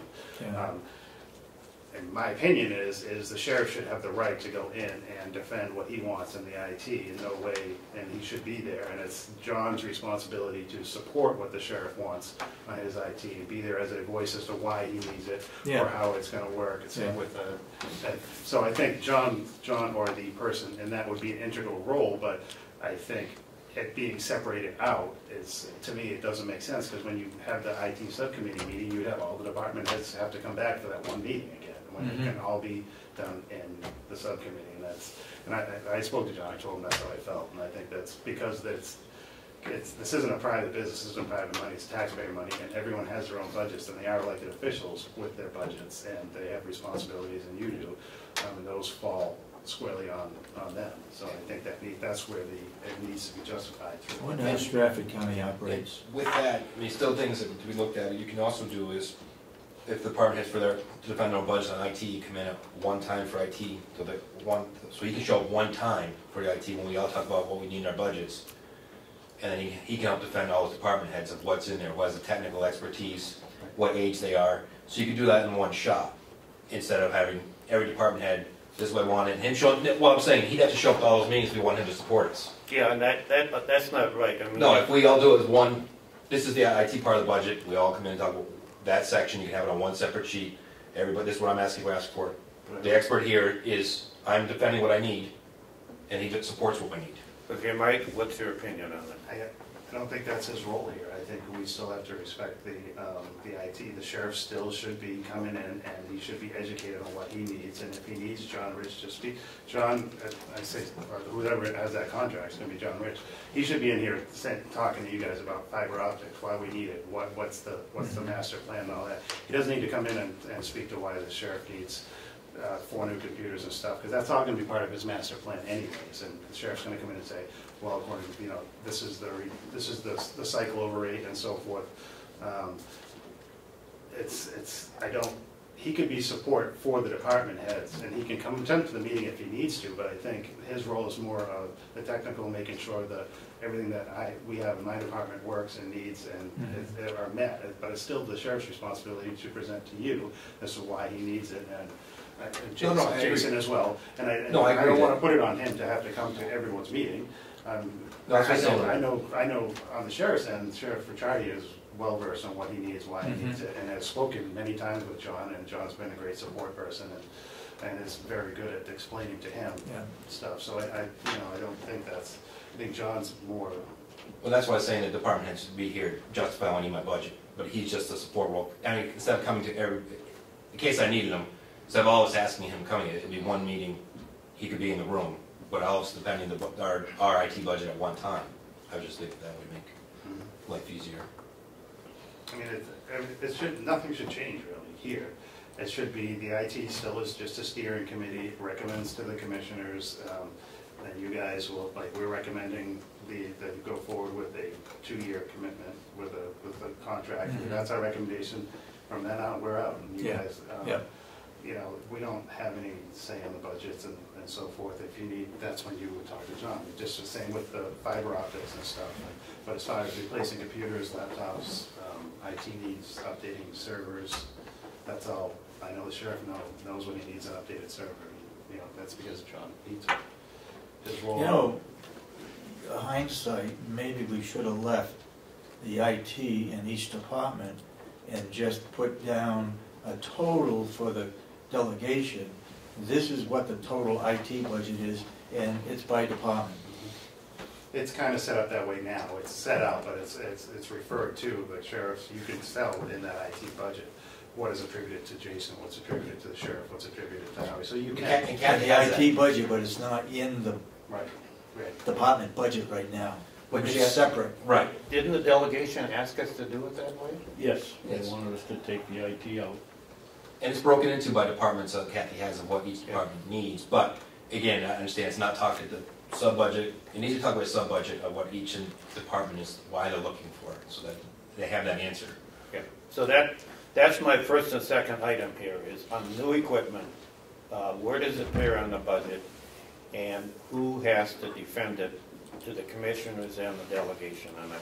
And what you're saying, your recommendation is that the department heads do that. And their own subcommittees. In their own subcommittees, and it's broken out, new equipment is broken out as a subcategory within the total IT budget. Correct. Yeah. That's what I've been trying to say all along. It didn't make sense for me to come in and defend. Yeah, so, does that sound reasonable? Yeah. Okay. Item 3. Who presents the overall IT budget to the commissioners and delegation? Well, if we do it the way we are suggesting, it's already in their department, It'll come out in the subcommittees. and then it would come out But- total. But we're going to be, as we're going down in the final budget meeting with the delegation, it's going to come down to IT. We don't have a head of IT. That's right. So who is going to, if they start asking questions about the Who needs total what? IT budget, who's going to speak to it? Well, if it's IT in manager each should- department, I think IT, overall budget, we've already gone on our individual ones. I think the Yeah. overall budget would be the person we have in that role, who knows, who's tying in the entire county. I think if they're paying on one kitty, that's just me, I think. We've already defended in our sections, our sub-budget says, if it's in yours and yours, then the expertise of what's in there, totality of it, and how he's doing it, and what age of computers, and when he's doing it, that kind of So stuff. in the delegation meeting, then we would have John Rich would present the budget to the delegation, which includes the commissioners. If it was already approved through our, so I think if our department heads are already approved through our sub-budget committee, Yeah. I would say then the totality of it, the department heads can be there, but totality of it's gonna be paid on one department. And I put it on, that's, What do you think, Mike? I think it should be the commissioners. It's gonna have, it's gonna, I mean, if it's done in the department, all we have to do is say, hey, look, the subcommittees looked at the sheriff's IT budget in his department, this is what the total is. and if they have a specific question for the sheriff or for the Yeah. nursing home, they have a specific technical question on why we need this, Yeah. which they're gonna all the time. It's always a good idea to have John there, because he's the one who can really answer the nuts and bolts on things. and that's what I'm trying, But I think it's. him defending it, which is good, but what I was trying to say was, instead of having come back at separate meetings, Yeah. because you present it, and John's not here that day, they're gonna have a bunch of technical questions and those kinds of things, where if you present it as a commissioner's budget and then let John speak to it, answer those questions in one shot rather than, Yeah. I'm just trying to. He's on contract. Right. He's not a department head. I understand So that. he can't present the budget. I understand that, but when we're going through the IT budget with the delegation and they come down to the IT and they start asking questions, my question is, who's going to respond to those questions? John is. John. Okay? Absolutely. Okay? Right. Okay. I mean, But you've if I already was in- done it in the sheriff's department, in that subcommittee. It's been my experience when I was doing budget under the previous sheriff for 3 years. Once the subcommittee did something, the delegation pretty much went with it. If they had a specific question, they asked that department. Yeah. So when they're presenting the IT budget, if they say, why do you need a server in the sheriff's office? I would have to defend that, and obviously I would probably have John in the room. Yeah. But that still has to come to me. Yeah. You would be in a position to say it's because they said they need it. Yeah. And the subcommittee can typically in that instance would speak up and say, this is what they told us. But I would have to defend it, so I would still have to defend my portion of that IT budget all the way through. That's still my responsibility. Those numbers are still to me if I'm a department head. So, I mean, the way it's done is there has to be a real discussion with the delegation. But the way it's done right now is it's somewhat shattered. Yes. Go ahead. Dave, you just made the statement, or I understood you to make the statement, that John can't present the budget because he's not a department head. Right. He's an outside contractor, which basically is running a department. And, Well, he's not running a department. well, not running the department, but His he's contract the point man for IT in this county. True. And I don't see a problem with him presenting a budget. He knows what we need. He knows what everybody has. He knows where we're going. What is wrong with him presenting the budget? Well, I think we still present it. It's saying what you're, just the one meeting, the overall, so we can present it. Yeah. He should be in a room. We can still defend on each one, but he should be in a room saying, because they're gonna ask specific questions, but what time frame? What's this? We may all have pieces of it, but the person that's overseeing all of it, and I still say the department heads, we have to defend our budget. When the delegation asks, I'm getting 3 laptops, I'm getting this, this, this, and this. And then, because they're still gonna ask you technical questions, still gonna ask things like, what is John Rich doing? Or whoever's in that role. They're gonna wanna know what the time frame is across the county. And you can have each department head talk about, and I think my time frame is, or the person who has a master plan of when. No problem with the new equipment. When it comes down to a contract, that's where we have to submit that to the delegation. See, when the delegation starts asking IT questions, I don't want there to be a dead silence and all the heads start doing the 360 trying to figure out who's going to answer the question. He's going to answer the question. I should absolutely be there because I'm the one with the overall information. Okay. One thing to keep in mind that moving forward is part of the new fiber project that hopefully we'll go through. A lot of what currently is done per department now becomes countywide. There will no longer be a server for the sheriff, a server for the jail. We will have a master server that services all of them. The security appliances that we need, those will be combined. So they won't be in, per se, in each individual department, or though, I think currently it's separated out as a certain percentage is attributed to each department. But moving forward, we're going to have centralized equipment and software and things like that. That's not for any particular department. That's so. My point, John, is that if a question is asked and it appears that a department manager could answer it, I think we should give that department manager the opportunity to respond if it's department specific. And if they can answer it, then you can jump in. But I think the department managers ought to have the ability to respond to a delegation question unless it's countywide, and then absolutely you have to jump in. Right, I think it'll depend on the individual question. Exactly, right. Exactly. So I just wanted some I protocol. would be there for the. Yeah, I want some protocol so we know who's going to respond to these questions. And again, I think the idea that they've had where all the department heads have the IT meeting at the same time just makes that easier so that you all can see in one big picture what the IT budget really is. Okay. Commissioner Babson. I think the last two responses are what I was going to ask. I see a big difference between the department head coming in here for the budget and somebody says, why do you need 6 new computers? Why do you need a new printer? Versus someone saying, well, what are the technical points of fiber optics? Well, that's where John would have to. Yeah. And I think that's Brilliant as these gentlemen are, I'm sure they're not experts on it. no. And I think Fiber optics. if you ask us about, if you say, which we've done, we brought John in when he said, "Why do we need fiber optics?" But I just think everyone just needs to remember, my opinion is, John Rich does not have a budget.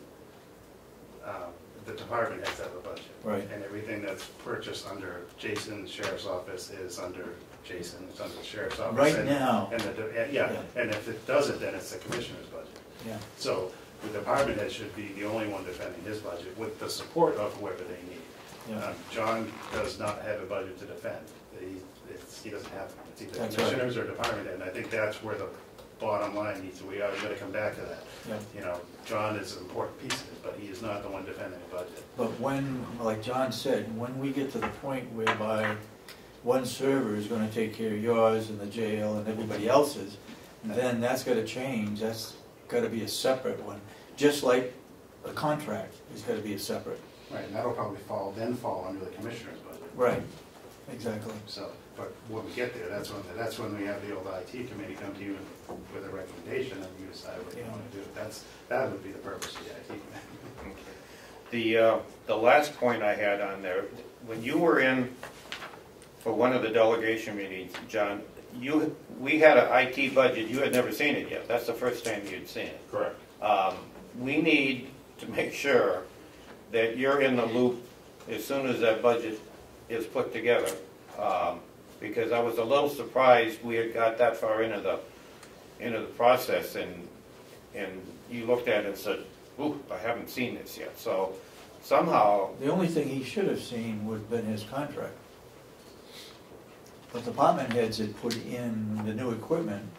Well, no, he helps us with the new equipment, and if you have any And the antivirus. dollar value Yes, he helps us. associated with that. Yeah, he helps with the dollar value of that, because Right. it's anti-soft, spam, it's all our updates and everything else, so I do get, like mine, talk to John to make sure I had the right numbers they needed and where we're at. but again, the coordination, sometimes the new equipment is going to require John to spend money because of the hookups and whatever it needs to make that new equipment work. So Yeah. he can't operate in a vacuum and walk in after everybody submitted the budgets for new equipment, then all of he says, "Man, I need $3,000 if you want me to hook this stuff up." So at some point, he's got to be early in the loop, so when people are putting together the new equipment, John can look at it and make sure that we can install this equipment without it impacting his budget and the stuff that he's maintaining. My understanding was that John works with the departments to find out what they need. So he knows already what the sheriff is going to be asking for. He may, in fact, you also put in the price of that equipment, right? Yeah, that they So it refer to shouldn't be me anything new to get them that to you. information. You've already worked with the sheriff's department. The sheriff's department has already put it in or agreed to whatever you had recommended. So he is in the loop right in the beginning. But he's never seen the total amount that we have in the budget. He hasn't seen the dollar amount. That's But- my point. But that doesn't matter to him. Well, It matters to the departments. I think it matters to him if the number is wrong. Let's say that when we put the budget together, we forgot to include new equipment from 3 departments. But he's already done that. With some of the departments, not all the departments make it, get together with me. We've had issues through the years where, especially in this building, this half of this building, where you have a bunch of different departments where Yeah. they neglect to budget for our antivirus software, things like that. The cloud backup subscriptions, they haven't always thought about putting that in. Is there a member on the IT committee from each of the departments in this building? If I could recommend. Go ahead. There used to be, but as it's transpired, some of those people have left to go on other employment and stuff. I think the commissioners should give a directive down to make sure the department has assigned someone Okay. who can attend those meetings and do attend those meetings. Okay, but if, correct me if I'm wrong, John, you work, for example, with the sheriff's department and work out what needs to be done. Right. And so you know right then what needs to be done. You set the figure, dollar value to it, or not? Yes, You must have to. You Yeah, have to. they come to me and say, okay, what is it gonna cost for Yeah. 3 new laptops or Yeah. whatever it is. What you didn't see was the total. Right. Now, do you have to see the total? Well, Only if the delegation says, we want to put this in some kind of an order, priority order, and then that's where you come in and say, well, I think the sheriff's department is way behind in this, and we really need to do that. But we'll hold back on the jail this year. I would like to review that to make sure that a lot of the little things that do get missed are accounted for. So that when it comes time to renew our backup subscription, of not surprising anybody with, well, your percentage of it is gonna be this much. And, you know, they have budgeted for things like that. Those are the things that have historically been missed in the time that I've been here.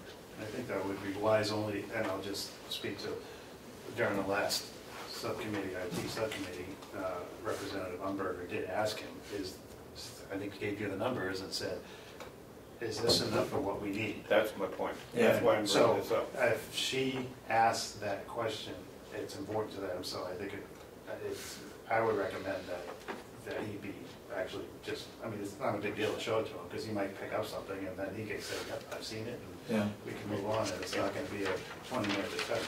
See, what bothered me in that transaction is Karen looked at it and said, is this enough money for you to operate for a year? And John Rich looked at it and said, well, I don't know, this is the first time I've seen it. Right. See, that part of it made me feel very uneasy. I'm saying, we gotta change the timing so you're not looking at it for the first time in a delegation meeting. No, I should be part of that process in the fall when they're all putting their budgets together. Yes. And then, once it's all collated into one spot, I would like to review it to make sure that nothing has been missed, you know, the various pieces. Okay. I guess the most important is, who does John report to? We've talked about, in the interim, for putting in priority stuff, we said IT committee would have no problem helping out with that, but once the county administrator is hired, that would probably be the person to oversee them. Yeah. But I think as an interim, we've talked about, if we get somebody from every department here, we can help put together, he can give us what priority is, we can put that together, we can ask him what he's doing, we can get reports in the interim time. To the IT committee? Yeah, and then if you want to know what's going on, one of He's their would come in and say, this is what, Okay. which is not in place now. I think that's important, just to help John and Okay. Karen. Anything else?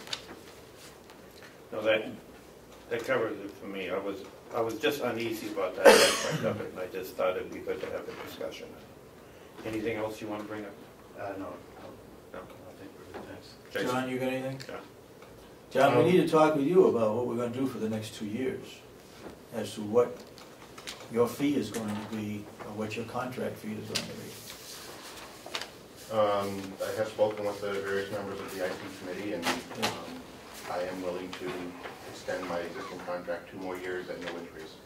At no increase? At no increase. The only thing that was talked about, John, was just a couple things in the contract, these 2 pieces, that I can go over with you guys in the contract, about labor and parts will be covered. There's a couple things in the contract that we wanted to change, John was comfortable with, in the contract, as benefits towards the county. That's what he's already doing, he's just cleaning up the contract of the language of where it is. And then we've already discussed that, and that's what we will fix this piece and recommend to the We'll give you the final. commissioners. Give us the final copy of the contract? Yep. And that you would agree to? Yes. You sign it, and then we will sign it? Okay. I would say that Representative Cordelli is the adamant that he only wants a 1-year contract. With that being said, The rest of us agree that we think it should be a 2-year contract. 2-year contract. Just so the commissioners know. that's your cover. Mind the And what's the reason for 2 years? For 2 years, because we think it's a 2-year.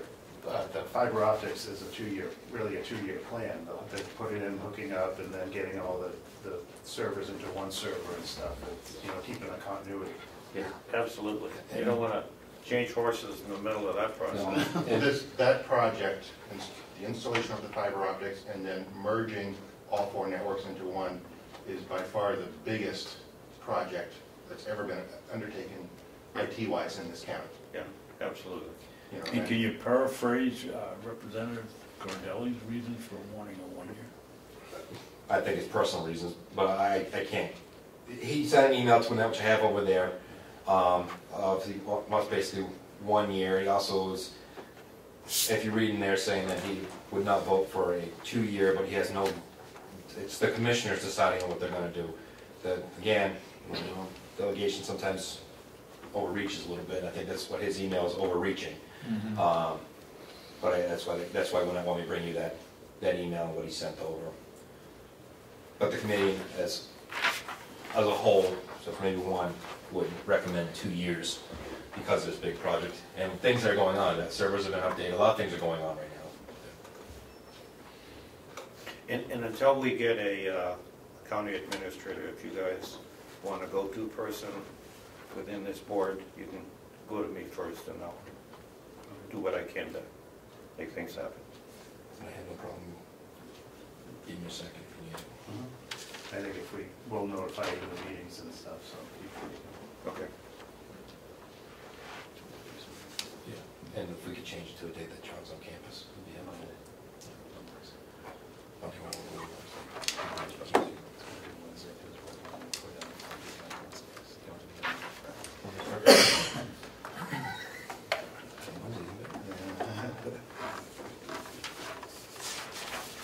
Since the delegation is meeting on the 13th, it'd be nice to have that contract all done and approved by the Board of Commissioners, which would be next week on the 11th.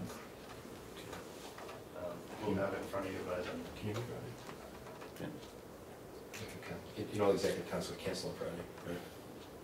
What? Executive council was canceled for Friday. It was? Yes. Peggy put an email out When did that come out? a couple hours ago. Oh, Just so you know, just well aware, it's canceled, and reports coming out from the officers, I don't know, soon, sometime today. So no meeting on Friday? No meeting on Friday. That's why I was asking if we can meet, and maybe we'll not on Friday, get it over. There is a God. Maybe we'll do Friday. what's that? Not me, that's It's great. just this one section. So we can, I know. They don't have an executive director, and they don't have a plan for it. They should be meeting, but that's okay. So, anything else? I mean, you and I talked yesterday for a while on the phone. Are you satisfied with Yes. the resolution so far? Yes, absolutely. Okay, good. So we will have, I guess. Anything else regarding that you want to talk about?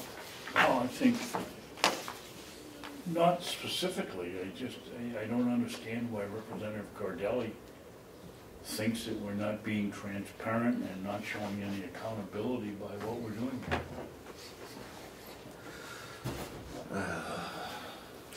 I don't think we could be any more transparent. That's what he says.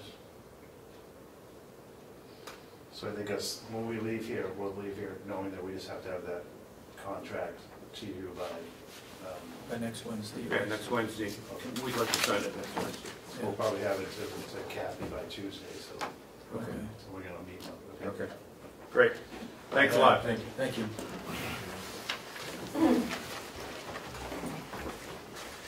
one thing for jail. What's that? I only have one thing for the jail if you want to stay for a second. Okay. It's just a question, actually. I gave you that form last week of line item transfers. Thank you about using. Yeah. And you said, look at last year. If I look at last year, it'd be like 49, 50 moves from last year. Where, By how much? well, it's taking everything to move it to the lines that are over. Anything that went over is what you got there, right? Uh-huh. Okay. I mean, like, But we're looking at how much you go over. sure, you need to bring down, yeah, thousands of dollars. So had to move some other lines to bring it back down to where it needs to be. Right. That'd be that many moves from last year. And I don't know if it's worth, So is every line item over, that you have there on that list, is it over $1,000 every line That's item? no, not every line is over Okay. 1,000, but it's taking other line items to, because you can, some line items have this much left in it to put back in there. So I've had to jump to get those all down. Okay. Where, I'm not sure at this point, keep doing what you've been doing, and then moving forward, going to this, every time you go over it, it's a lot easier to move forward with this. Every time I go bring this to you, it's It's the only audit when you trail. go over more than $1,000. Yeah.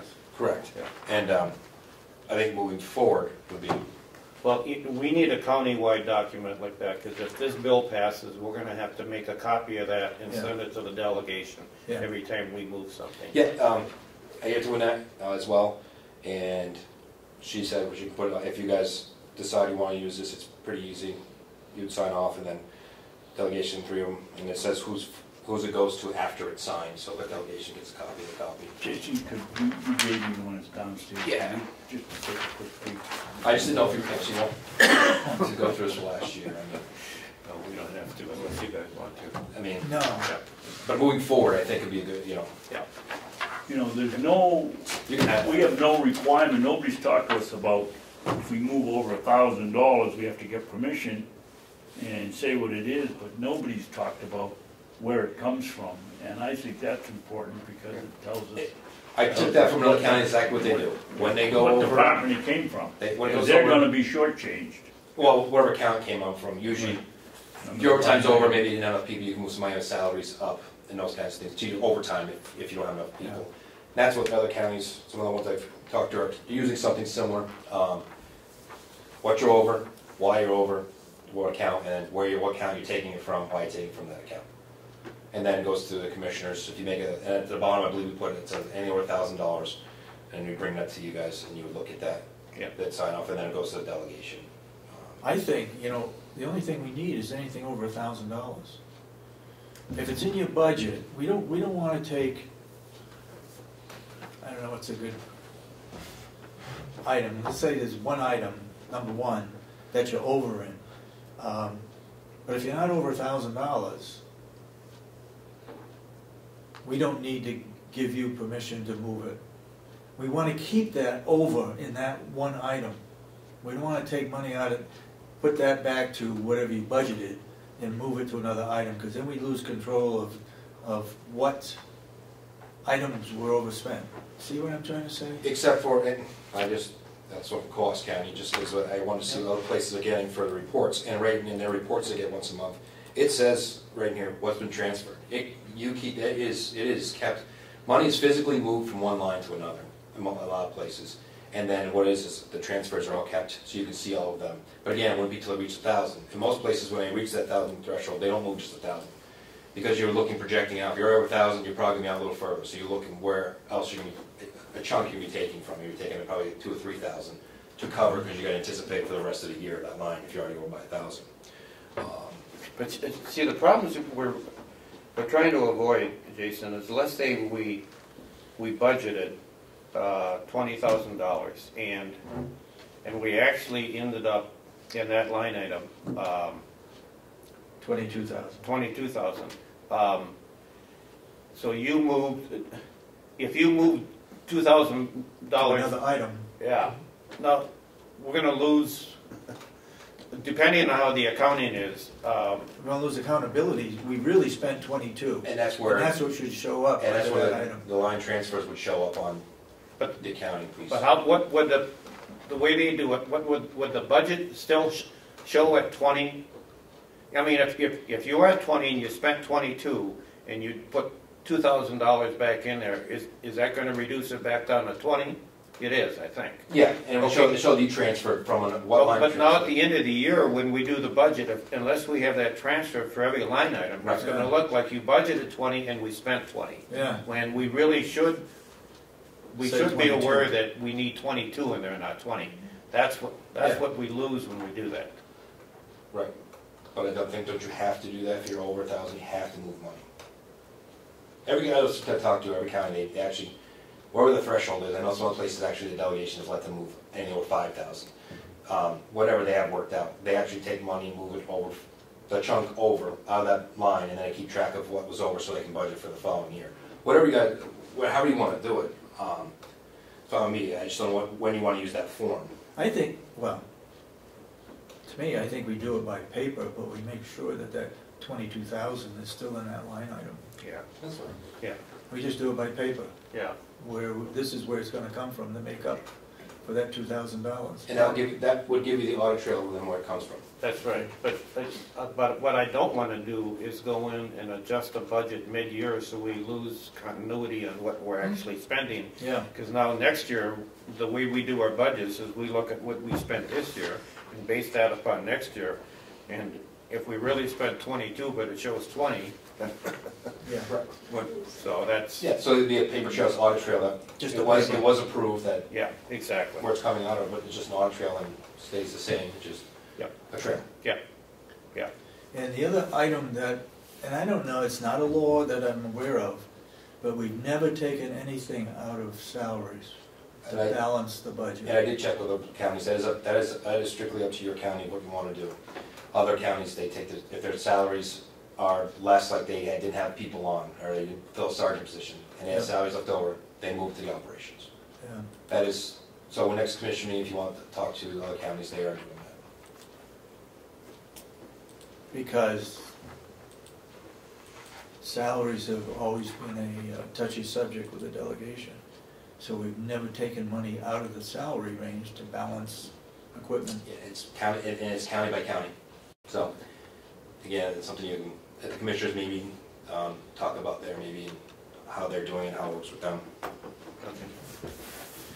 Question there? Go ahead.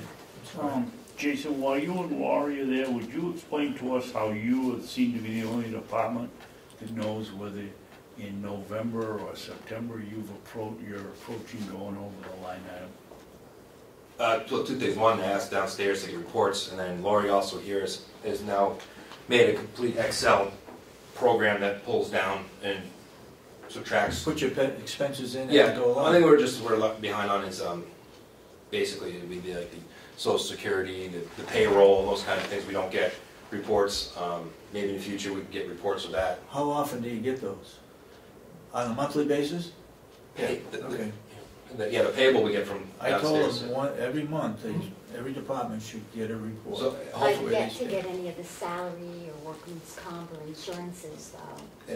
Yeah. Those would come out once a month. That'd be very helpful. We keep better track of where our salaries are. 'Cause right now that is a little more difficult in salary, Social Security, all the regular It payables. comes out once a month, no reason why you couldn't come over and get it right then.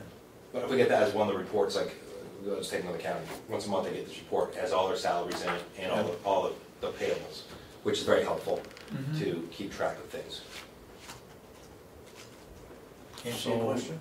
Well, it doesn't. Laurie's made a spreadsheet, but you've got to go out and buy something that costs $500. Hmm? Do you put that into your spreadsheet first to see if that tells you, oh, I'm going to be over now if I buy this at 105? Or do you buy it and then when it comes in, you put it in and fill it in? No, I do it prior to, because if we don't really need it, we're not gonna get it. So you're as close to real time as we can get on our system. Yeah, we'll try Well, that. it's right down where the order is made. Yes. We, in the commissioner's office, don't get that order until you send it over. You've already got it, so you're most accurate, and by the time we get it over here, then it's delayed. On some things, the ones that I have control over to pay, like medical expense for inmates, I don't get that till afterwards. And then I go, okay, we're over 10 grand, Yeah. we're coming forward. So some of them I don't get until afterward. But anything that we actually physically control, that we can pay vehicle expense, repairs, all kinds of stuff, we can take it away. So I know to come to you saying, all right, I've spent in my maintenance budget, and this, the fix is going to be needed about $5 grand, so I can. That's where I'm becoming asked to look at moving money from somewhere, or audit trail of where it came out of, and I know I can't spend out of that line type deal. They're doing, in effect, what a purchasing agent would do. Yes. Yep. You kept track of where they are, and they're taking in advance purchases and updating it on the Excel spreadsheet, and they know in advance where they're gonna be. Yep. I think you're the only department. No, doing I know that the Sheriff's Department, Dominic, has a spreadsheet, and he keeps track of everything that he showed me, everything that he's paying, and he keeps it in subtracting of what he's So paying. he does too. Yes, okay, I don't know other departments, but I know he's keeping track, he showed it. If the other two board members agree, is there a way that you could send us over The spreadsheet? something that would say, okay, on new equipment, we were approaching our we're at 90%, or that we set some goals so we know, so that when we're asked by the delegation. Well, that's actually you can get that. You're doing it there, but we never see anything. Well, We don't actually, know the until one it's that, done. if you just ask Kathy Armstrong to print out, there's the one-page sheet, which you can get any time. Well, it's a page and a half. It'll tell you exactly how much has been spent, how much is left. You spent 80%, 90%. That's what we go. Effective what date, though? Effective what you The pay the beginning of bills. the month? Or So she end pays of the bills, month? you can get, so she pays the bills, which I don't know exactly what it is, you can get it right after she pays the bills, which is next middle of the month where she cuts those checks, you can have it right the next day. So it's By line item or by department? You can get by department, you can get it by the entire county, however you want it. Like me, I just go over and ask for that one They sheet. want us to know they want us to Yeah, know it- line item. It says line items. Yeah. Yep, Well, it it gives does a say code. line Yeah, item. line Again, items. That's how I was able to, when I stopped spending some last year, because I was worried about the bottom line, I froze some of the lines that I had discretionary over and said, you know, we're gonna have to live without that because I'm worried about bottom line. Because I was 80%, 90%, well, we're stopping there. Yeah. And it tells me how much percentage I had left. And you can get that I can get that report anytime, and I do go over and get that report when I need it. It's just easier now. I'm able to say, Lori, hey, we're gonna spend this much, what we got left, subtracts there, I know a little ahead of time, and then when we get the reports, she checks out the reports from the office next door, make sure that we're on par with that. But yeah, you can down there ask anyone, any of the Cathys, to print that out anytime you want, it'll tell you how much, by line, how much is left. That's what we did when we present the budget in November, and that was given to Melissa as well. That's why I tried to tell the delegation that the numbers were frozen in November, and it tells us how much we were spent by and percentages of where we're at. And then we go to do the budget meeting, you got people going, well, you didn't spend it. No, I did since November when we froze everything. Yeah. And getting those updated numbers to show at the meetings, even though we first submitted it because the budget has to go down to the state, as a little confusion on some of the delegation part. It looks like you hadn't spent it when, no, we're now in December or wherever. Again, what's happening is that when we go downstairs to Kathy Armstrong, that's after the fact, after we spent it. They've taken it one step further Yeah. and using Done it that ahead of time. and looking at ahead and saying, oh, we're gonna go over, which is, But if they've done it, then Kathy Armstrong should have the same information, correct? No, because It's later. I know. She that, has it her later. information comes She has after it later? Yeah, and she pays the bill. We just know that, I'm like, you know, they know it before they order. Yeah, Right. before we order it, we just know where we're at. Yeah. In case I have to come forward and say, all right. And you know, that, in a smaller department, that's a very effective tool. When you get something as big as a nursing home, Yeah. with all of their line items, it's a little unwieldy. I mean, you can And do you it. have with 2 or 3 people doing the buying and Yeah. under the budget. It's a little difficult there. Yeah. I don't, you know, easier to control. Yeah. What would happen if we had a purchasing department? Well, as I've said before, that would give us the absolute best control if all purchasing went through one individual and you had, How would it affect the jail? Is, I guess, the question I'm asking. you know, We just ordered through that purchase department. I know that place I came from, they Okay, had so a, then that person. they would had a have purchasing, the I total know, county. yeah, the last guy I came from, that's what they had. Margaret Dwyer's her name. I volunteer. So she volunteers. I used to do it for a living. So and down that county, that's what they have a purchasing agent. If the jail needs something, called over there. She had the connection between Bob Barker, this, that, and everything else. And that one person we could be looking at prices, could be doing, that's their full-time. That was for that county, it's so big, full-time position. Just one person? She had an assistant, she had a second person, I think, too. You get a ton of stuff in, they have to, you know, inventory, everything that's going out, and I'm sure. So storage is included in that job? If you want to save money, you want a place to store it, to buy it You want to have in bulk. inventory. What's really good is it gives you buying power, because the more items that you're getting, you're constantly on the lookout for cheaper pricing. When you buy in volume, you're gonna get it. And that's what they do. They buy in volume, they have a place to store it. So that's the other thing, you need a place to store it. So each department's buying their own stuff, because we know what we have for our little individual storage of what we can get. You know, and like Simple Green's our cleaner. You know, if we could buy for the entire year up front, we'd probably save some money, but we can only buy so much because we only have so much storage. Yeah. That is something to look at and do that. Okay.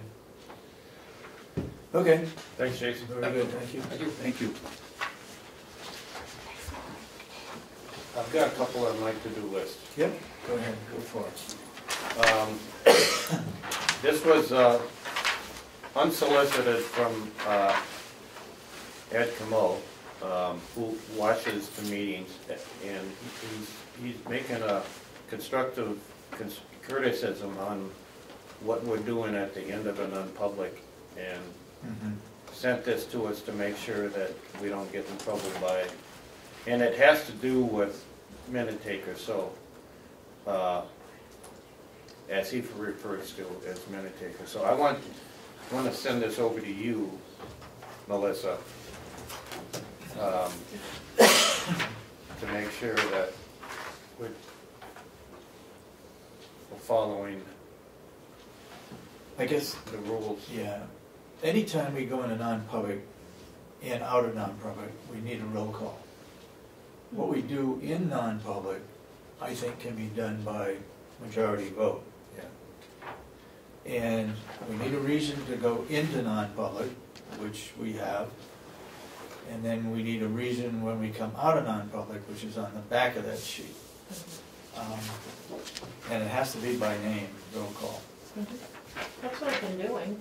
Hmm? That's what I've been doing.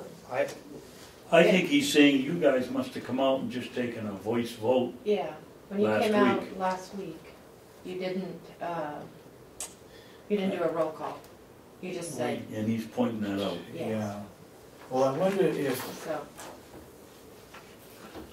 I don't recall, let's say we don't seal the minutes. yeah, if we didn't seal those minutes, you have, is it different if you don't seal them? That's what I'm asking, yeah. Oh, you're asking if you don't seal the minutes, do you have to have a roll call Yeah. vote to come out? you don't have to have a roll call vote to come out of a meeting. You have to have a roll call vote to go in. I mean, if you follow I think you the do. steps Now, on we here, were told by Roll Liz call. Bailey that you had to have one to come out. Yeah. roll call to enter the non-public And we session, do that in public. you do that, and then motion to seal the minutes, and then you have to do one of the 3 reasons why you're Yeah. sealing the minutes. Yeah. And then motion to leave non-public and vote. You don't have Does it say to, roll you don't call? have to come out by roll call, you have to agree individually to go into it. Yeah. You don't have to roll call to come out. We were Yeah, certainly told that. Except the I think you're referees. trying to take as many roll calls as you can just to cover yourselves, which Just I to don't cover it. blame you. I Yeah. mean, But if we seal it, then I think we ought to have roll call. yes, it says roll call to vote to seal the Okay. minutes. That's also. That's where it is then. But you don't So- have to have a roll call to leave the session. Okay, so we I don't, We were following 91A, we did it properly then in the last meeting, as far as we can tell from our documentation here. yeah. If we didn't seal it, we didn't have to have roll call. Is that what he's saying? No, he's saying that you didn't take a roll call vote to come out of. Non-public, and Non-public. I guess the question is it different whether it's sealed or unsealed? Does it change the way you come out? Well, what happened at the meeting is, I watched the Yeah. tape, so, Commissioner Sorensen says motion to come out of, to come out of non-public, Yeah. roll call. Mhm. Well, nobody did the roll, like I say, Commissioner Miller, Yeah. Commissioner, no one did that. No You one both did it. just said yes. So I think that's what he's saying, that if you're gonna take a roll call, you need to record it, you need to actually each say it and then record it in your minutes. Oh, so, We each said yes, Yeah, but Yes. it wasn't but it wasn't recorded as Right. roll Okay. call. and no one Okay. said Commissioner Miller, yes, Commissioner, Yeah. that Yes. didn't happen. You just said yes and then moved on, okay, so. okay. And you have to do that even if it's not sealed? You don't have to take a roll call to come out of non-public. You didn't even have to According go. to this, you- according to this sheet, you don't. Yeah, you didn't have to even go through that exercise. Oh. But since you did and you called for a roll call, you need to record it individually anytime you have a roll call, I hear you, okay? So, yeah, got it. according to your cheat Okay. sheet here, Okay, this is the last thing I have, and do not look at the list and say you missed this and you missed that. This is a discussion only item. This is what I think we need to work on over the next 6 months, and it's 2 pages long. But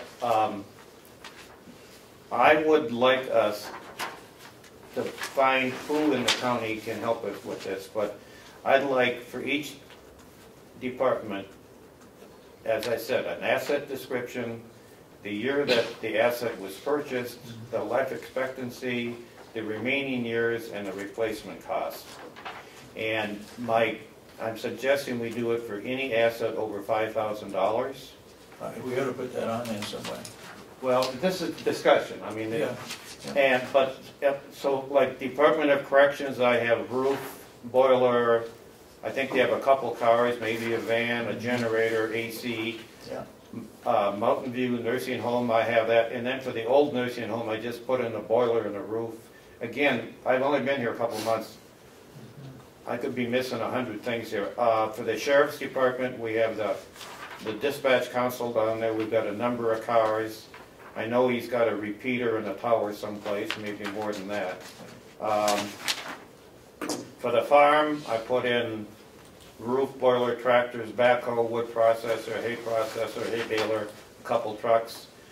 Our water system, we've got pumps and we may have a generator up there. And in this building, we've got roof, boiler, generator, AC, I don't know what else. But we need, I think, to spend some time and assign people that can fill it in accurately to get a complete list, and then sit down with us and try to fill in the remaining years, the replacement costs, the whole thing, and then get this ready for the delegation next fall.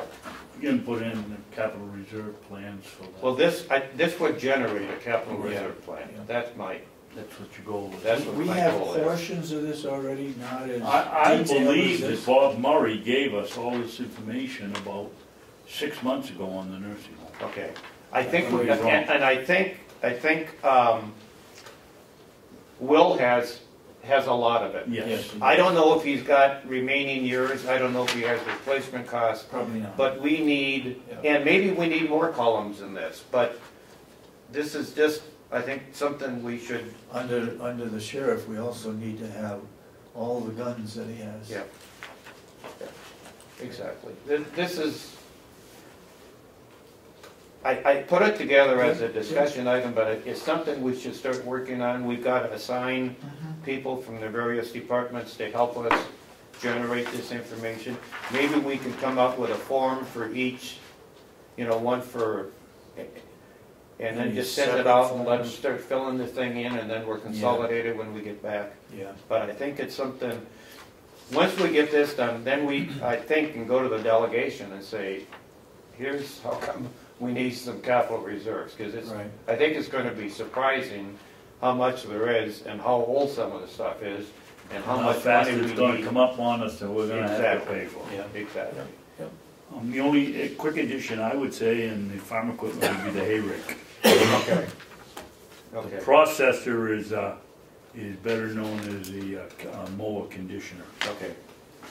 Again, The processor? He has hay processor. well, Oh, Would be oh, mower I used to work on conditioner. a dairy farm where it was a hay processor. I don't know what the new terms are. Cows probably give you milk. Yeah, yeah. But it's something I think we should start working on, and maybe we can devise a form and add to it, and then send one out to whoever we think, and let them start filling it in. Denny, why do we need a new form? Why can't we just take each department, set it up as a Separate spreadsheet page. and have them just fill it in? Yeah, I mean, you got all, and then leave a couple extra lines on the bottom Yeah. if we've missed something, yeah. or you And missed something. then we have to figure out who in the department we're gonna send it to. I'm not knowledgeable enough on that to know who it should be Well, going the to. nursing home would be Murray, Bob Murray, yeah. farm would obviously be Willie, Yeah, sheriff would be, how about the registry of deeds? Don't they have any equipment in there Sure that? they do. they do, and I forgot, that's a good point, I forgot to even put them in here. They've got, no, the only difference there, County attorney. the only difference, county attorney, they live in this building, which I called admin. I don't, their We should stuff have a bike is, department. their stuff is computers and Yeah, typewriters. I don't know if they have any assets, Dave, that are more than $5,000 or $10,000. Is that what we're looking at, 5,000? Yeah, $5,000 to $10,000, yeah. That's the number we should. And you have all the stuff that's 5,000 that would affect them is covered under the administration building. Yeah. So that's all set. Yeah. Same thing on the registry of deeds. Yeah, Except they have some fancy equipment. But don't forget, the only difference is that comes out of surcharge. Yeah. So you don't really have to You don't have budget to it? put it in, Yeah, it comes out of surcharge. That's how come. if that's all the equipment they have, or does But- all of their equipment come out But of let's not make surcharge? any exceptions, let's make them do it, Okay, so that even if it comes out of surcharge, we will know how old it is, when it was purchased, and Yep. so forth, okay. ahead of time, because we Okay. still make that approval, we still have to approve Yep. that surcharge, so, Registry of Deeds and attorney, right? yeah. One that I. Human resources? Anything over 5,000 in there, other than people? I don't think so. No specific items Yeah. at that dollar amount. The only one that I think maybe there's some stuff that we haven't figured on would be the water. Yeah, Pumps and generators, there must be meters or other stuff in it. I don't understand I'm the so- system, so that's gotta be. I just put it down to make it, so we could discuss it. Right. I have no idea what's involved with that system. Well, that's really helpful, Denny. Why don't we break it up and we'll break it up and then send it to the Okay. different departments? I think Now- Dom probably You gonna gonna take finish care of that? his, right? Sure. Is there any columns you want to add to what I've got up there? Asset description, year installed, Years, replacement costs. expected life, remaining years.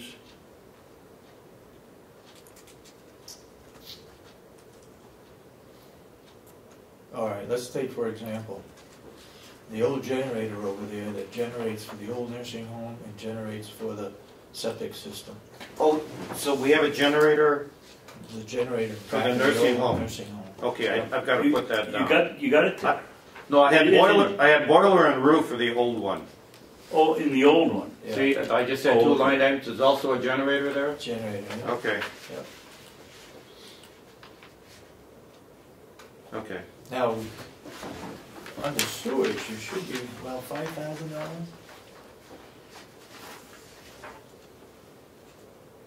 See, the one thing I want to make sure is somebody doesn't think this is all inclusive.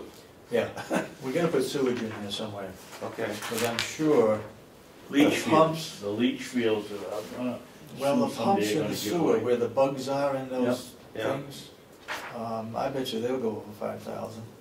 So is that under water and sewer? No, they're under sewer, separate. A separate category? Water is an One. enterprise fund, And so sewer. and sewer is and another maintenance. category? Yeah, Okay. yeah. And what do they have leach fields? What else? Leach field, pumps, the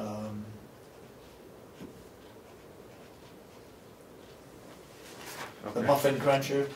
They have, What do they call it? It's a muffin cruncher, isn't it? Isn't that what they call that?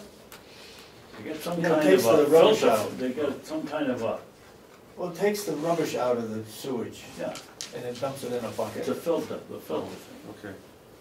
They also have some kind of a unit that splits the effluent when it goes out to the different leach fields. There's Okay. 4 or 5 chambers in it, or 6 chambers. There's each with another a pump out there by the leach field too. Each with a Now, pump. is Will in charge of all of that? Yep. Yes.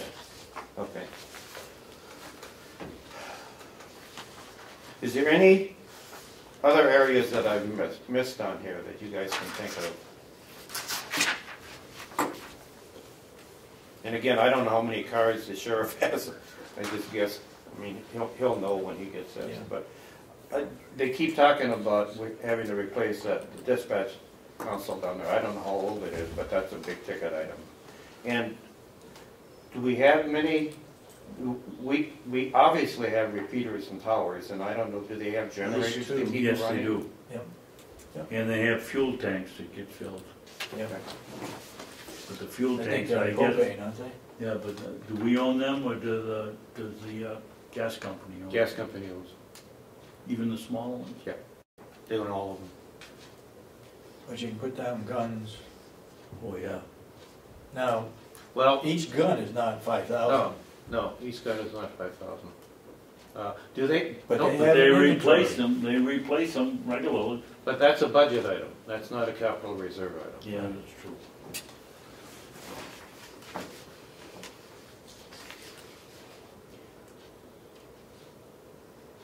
Okay. Rifle range? Anything up there? Sure. Not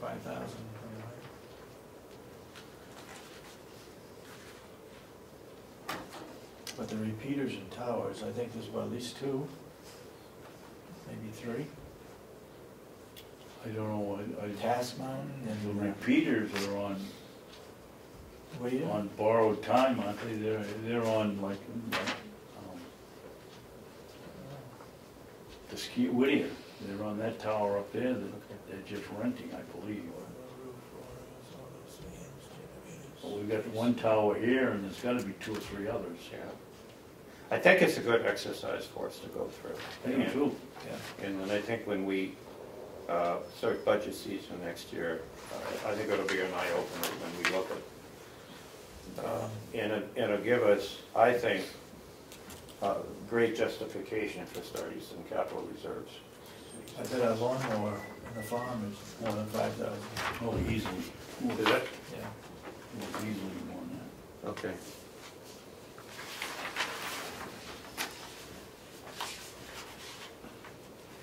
And they've got 2, 3, they got 3 trucks. Okay.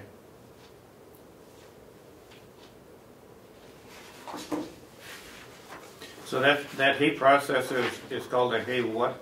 Hay conditioner, Conditioner? mower conditioner. Okay. Okay. They've got a boiler. We don't have anything else for the wood processing. You get the processor and it comes over and nothing there. Now, we Oh, I have, know one thing. What They got about, 4 trucks. 4 trucks. you sure? Yeah. They get the We just big one want that that they done. deliver the wood in, Yeah, we got that dump truck and we got the 2 pickups. a dump truck. That And last that- one we bought. Isn't that the same one they deliver the wood in? No. Okay. No, it's a 1 ton. What color is it? Blue. Okay. Yeah, we What about- bought it from, over in the back there. What about the sheriff and the trailer? Yeah, The yeah, put command center. the command center. and don't we have a Humvee too? Oh, yeah, Yeah, might have 2. no, 1, Started out with 3 and the others are gone? I believe Okay. they are. Now, Now, let me what ask, about buildings? Huh? What about buildings? well, We got the sheriff down there stores his command center in a barn. what I didn't put in this brick building, the nursing home, a lot of these, you know, the life expectancy in these buildings is probably 50 years, and what wears out is typically the roof and boilers and that, so Yeah. the life expectancy. But we have a lot of outbuildings out here that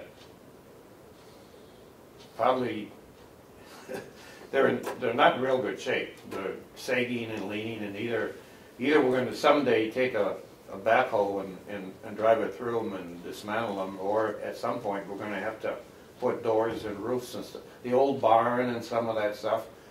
The old barn's supposed to be torn down, Okay. where the cows were. Yeah, and how about that?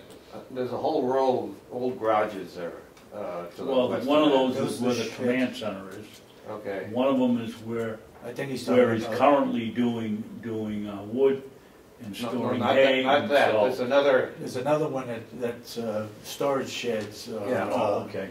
Yeah. Um, Now, again, That's full of stuff. do we put money in those, or at some point do we say we have to build a new storage shed? Because at some point they're going to fall down. They're not in real good shape. So I didn't put those down because I'm I'd not rather even. see the stuff that's expensive and we know Yeah. it's gonna go in the next 2 or 3 or 4 years. Yeah. But you know what would be nice to have, and We should have McCarthy always asks the question, is how many square feet we have.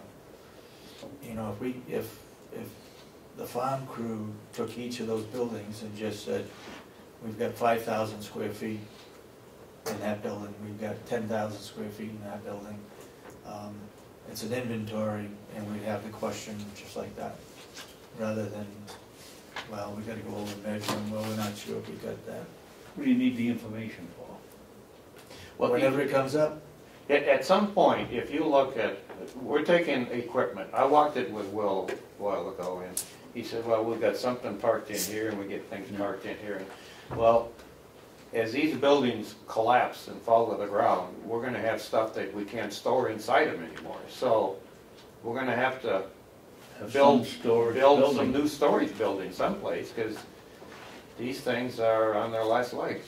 So, I think we need, at the very least, we should measure the square footage in the older buildings that's currently used for storage.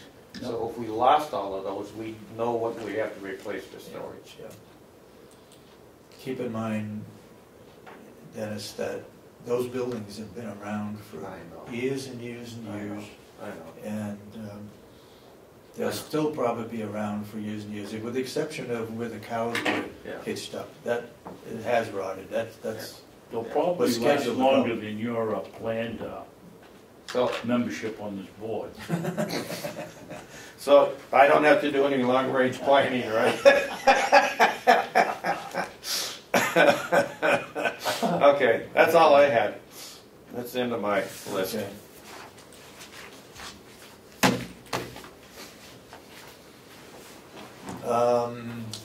Melissa, there was a couple of things we left out last week, wasn't there?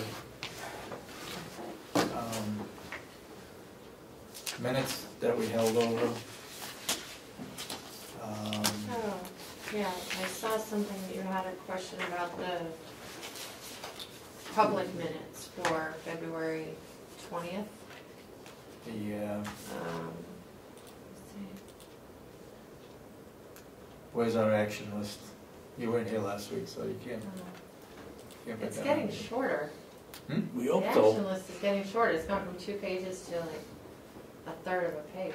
So That's what we like. Yeah. Keep knocking that down. I was, But there was some minutes yeah. that we waited for. Oh, I know what it was. The 6% cafe. Oh yes, you want to talk about that? Yeah. What's your feeling? Well, you know, the delegation said, can you go up 5%? And they came back and said, yeah, we can go up 6%. And we said, well, how close is that to like retail? And he said, we're still 40% under what you pay if you went to a cafe around here. So he said, and I don't know how they got to 6, but I don't either. they easily said they could go up 6, and Yeah. they felt comfortable with 6. But what it turns out is that the actual impact is, for a whole year, is $3,600, and by the time we implement it, it'll be $2,400 worth of revenue for this year. So it'll generate $2,400 in extra revenue if we put a 6% price increase. By the time it's effective, like I said, $2,400 in revenue this year. What's your point? It's not enough or it's too much? No, I just wanted to talk about it because, first of all, I was there at that meeting. They didn't. It's pretty easy to say, well, we're cheaper than anybody around, or that's nowhere near the price. There isn't, as they would say, where's your proof that the prices are way under? Well, they're obviously under, but we've got other things to think about. We've got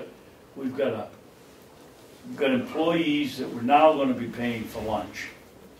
Yeah. And if we can minimize the hurt for them, I think that's a positive. We've got people still coming in that are just finding out that it's open, and we want to keep them coming. Yeah. I'm sure we could raise them 6% and not lose a lot of customers, but at some point, people are going to begin bringing in their own lunch when it gets too expensive. Well, I think we should. I don't like to straight across the board. I think we ought to take and sit down and think about what items we're going to raise the price on. You go anywhere around here and you pay $1, anywhere from $1.60 to $2 for a 20-ounce can of Coke, and we sell it for $1.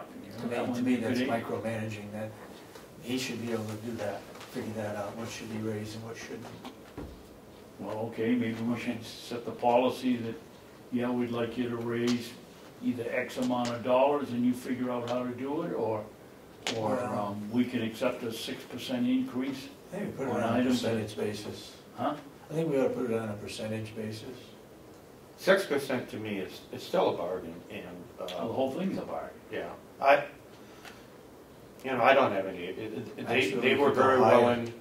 We asked if they've taken price increases in the past, and I think they said they Yeah. increased it 3% about a year ago. A year ago, And right. 2% like the year before that, so they've gone up a little bit, but food prices are going up faster, and I think they're raising their prices, and I think 6% would probably keep us even with prices from when we opened it to where we are now, so I don't have a big problem, okay? I don't have a problem with 6%. I guess my problem is, how can they figure out what the cost is to provide that?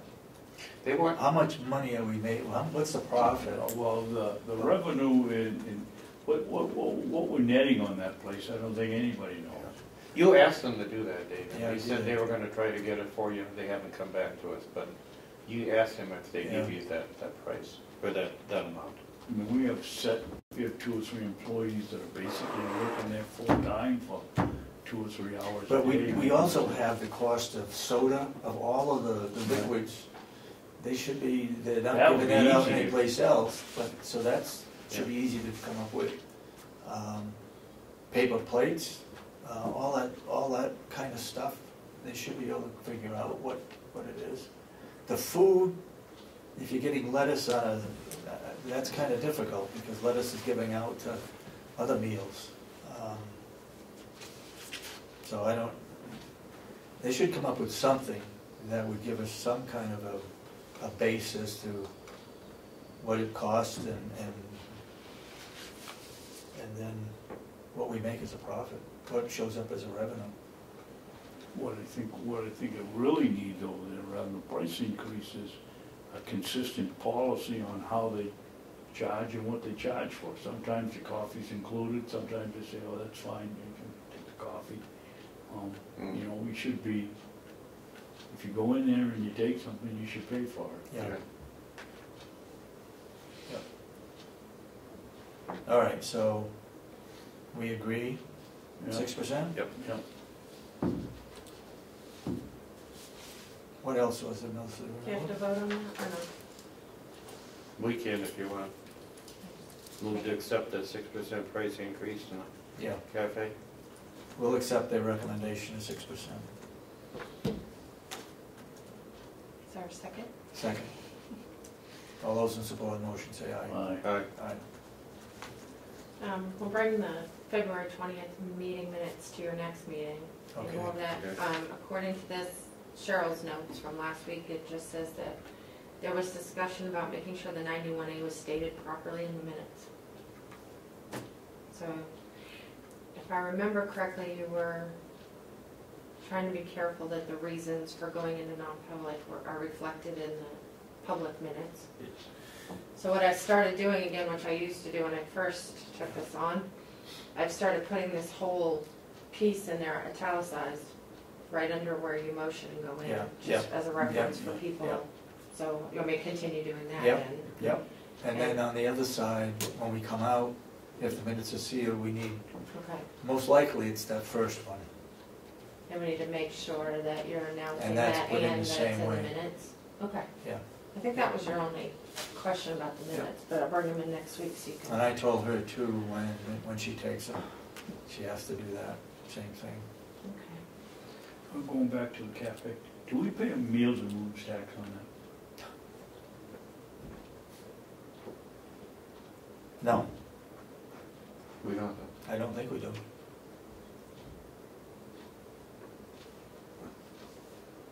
Maybe we ought to find out. Yep.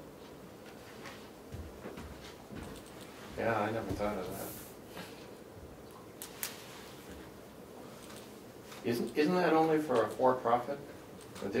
Is that for, I suppose it, yeah, that's a good point. We should, Yeah, but, you know, what is It's a an cafeteria? It's not that's a an, non-profit organization, yeah, not a 501c3 or anything else. It's a business. you're absolutely right, Dave. Yeah. It's not a requirement that we have it, is it? No. It is a requirement though for residents. That we have a Well, kitchen. yeah, but I'm sure that they're not paying a rooms and meals tax for the food they get and the room they get, they're paying a lot more through the back door. But just, I've never heard anybody talk about whether we paying any taxes on the, and I wouldn't want DRA to come around and say, where's your, Well, there goes the price of the meals. yeah, that's right. I was just looking at your action list. Did Attorney Dewhurst send a letter to Fournier? Yes, I have it on my desk. Oh, great, I've seen it. okay.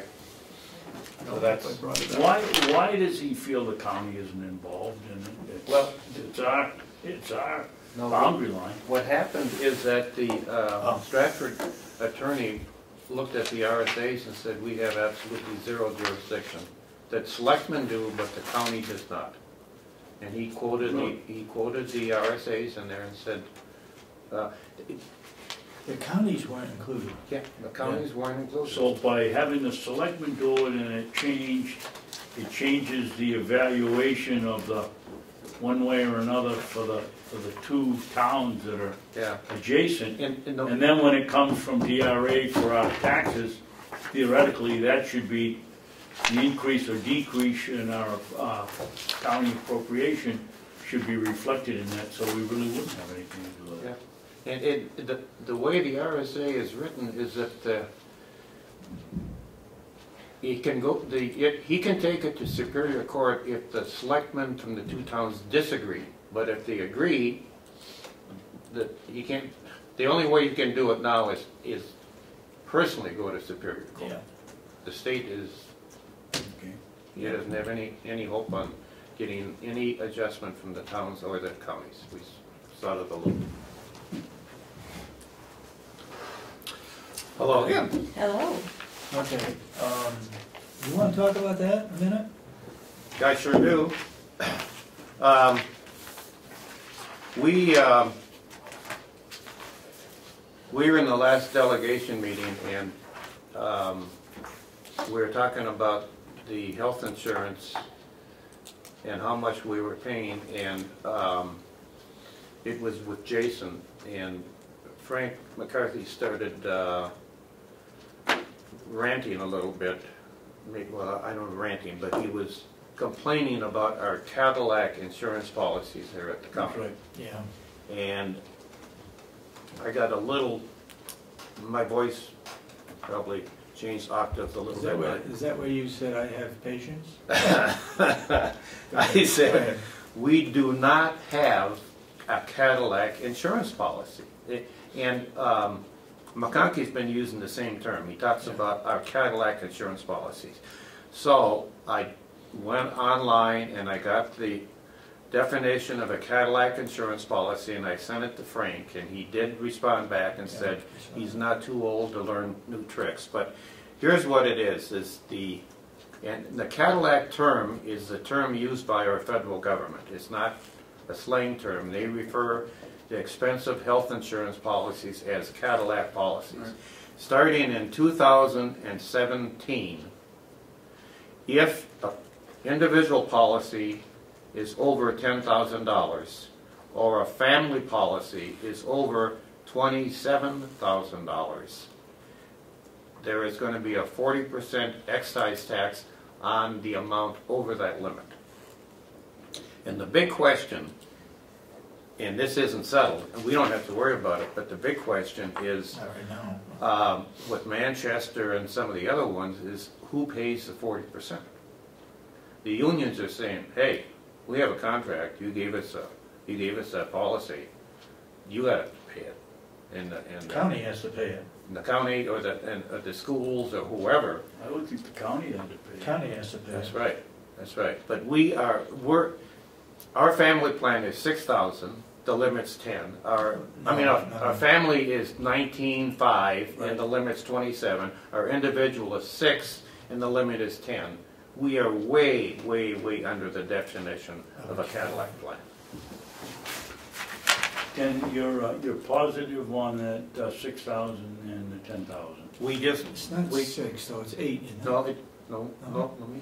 It's 6 for a personal. It's 8 for a two-person, and it's 19.5 for a family, and that's what, when that told us, when we had that delegation meeting, it's 6, 8, and 19.5. Am I correct? You got the question? And that's the new prices or this year's? The new policy coming up, That's a current policy. I don't know if current policy. that's a current policy. Yeah. All right, so for a single, it's how much, according to Cadillac? Single for Cadillac is 10,000, Okay. and for a family, a Cadillac is 27,000, and those numbers start in 2017. And two-person? They don't have 2-person in here. They just had single and a family. Okay. And we are at 6, 8, and 19.5, I think, right? Correct, and that's Okay. the reason that we're moving to the higher deductible plan, is to make sure that we stay under that Cadillac tax benchmark. Okay. Do you know, we must be under the sheriff's health benefit plan, right? Yes. Because I don't know what that is. It's not the same. No, the sheriffs under Teamsters are with Cigna. No. But what is their single two-person family, do you know? Off the top of my head, I don't. I can get those figures for you. We need to get those two. But they're also well under. The Teamsters make sure Yeah. of that. Yeah. Okay. So, what are our dangers that somewhere along the line our policies would jump $4,000 and? Well, I don't think we ever, that the Cadillac definition of 10 and 27 ratchets up every year with inflation. So that's not frozen. So we won't catch it that way. So we're not gonna, yeah, if that was frozen, I'd say maybe 15 years from now, but that's moving up. So, you know, I don't think well, I can't see how we could ever increase our health costs enough to become a Cadillac. Enough to jump up 18% like it did years ago. Yeah. But It wasn't on my watch. But even if our costs went up 18%, you'd think the Cadillac numbers are going to be going up equally. Yeah, probably will. Right. So I don't think we're going to catch that limit. Okay. Right. You got something for us? Yes, you had asked for some figures earlier. Currently, we show 341 active employees. 101 of those employees are ineligible for insurance, either because they're part-time or because they are per diem. That leaves 240 eligible employees for either the sheriff's office or the county insurance plans. How many are not eligible? 101. 101. Okay. So these are all part-time, under 30 hours, right? Part-time or per diem, yes. Okay. We currently have, and this is according to my most recent billings from the insurance companies, 23 enrolled at the sheriff's office, 164 enrolled in the county plan. For a total, 164? correct, for a total of 187 active enrollees. Wait a minute, you lost me. What's the 164 and the 27? The 23 Is is sheriff. enrolled in the sheriff's office plan, 164 is county. correct. If you add the two together, you've got 187. So 23 have the Teamsters. Yeah. What was the other figure? 164. 164, that's county. County employees with health care. Correct. Okay. Is so there we're- a minimum number of people that we have to have insured out of the total? Is there a certain percentage that we're required to have? No, No. there's a minimum number. You want to have 100% or as close to 100%. Those eligible. Correct. And we actually do, if you consider that we have 240 eligible employees Yeah. and deduct the total employees enrolled, that means we have 53 currently who are not enrolled, either because they have insurance elsewhere or because they. No, we have more than that. If you say we had 164 in the county plan, Mhm. oh, I see, 240 includes the sheriff. Correct. We've got 80 people that don't have insurance, right? Oh, 60. 53. David, how'd you get that figure? The Teamsters are 23 and the county plan 164. Oh, That's yeah, not too much. 348, you 187. subtract 101, you get 247, you got 187 between the county and sheriff. The difference is that is 55, 54 people. Oh, yeah. I got it.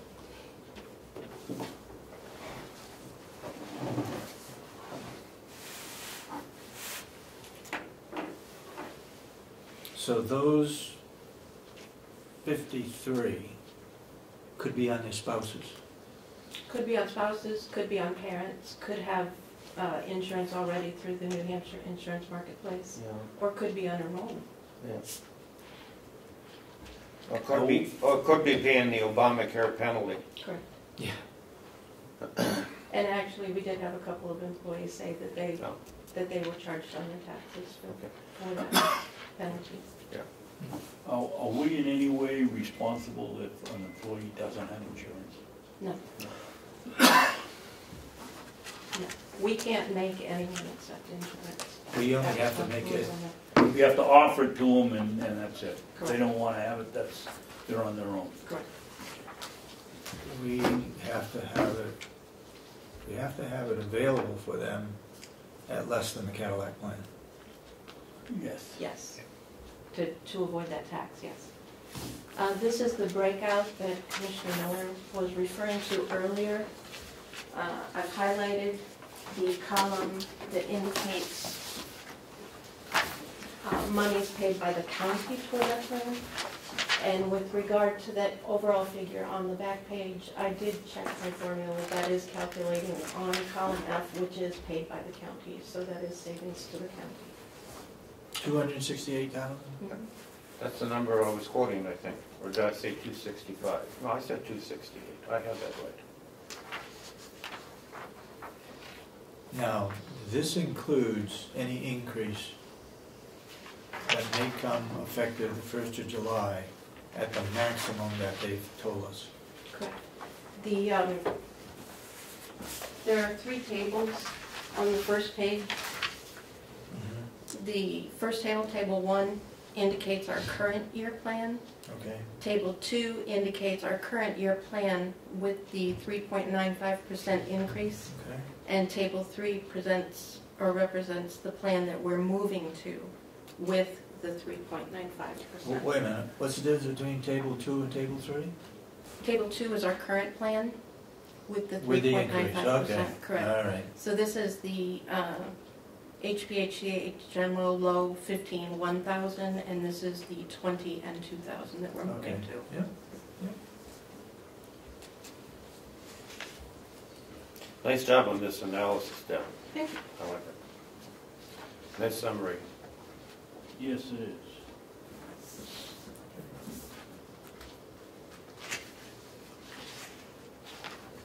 Now, do we? Yes, we do, I guess.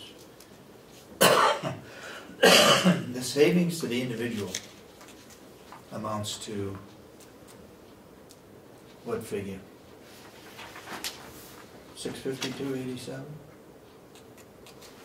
Now that's paid. That's what the That's what employees are paying.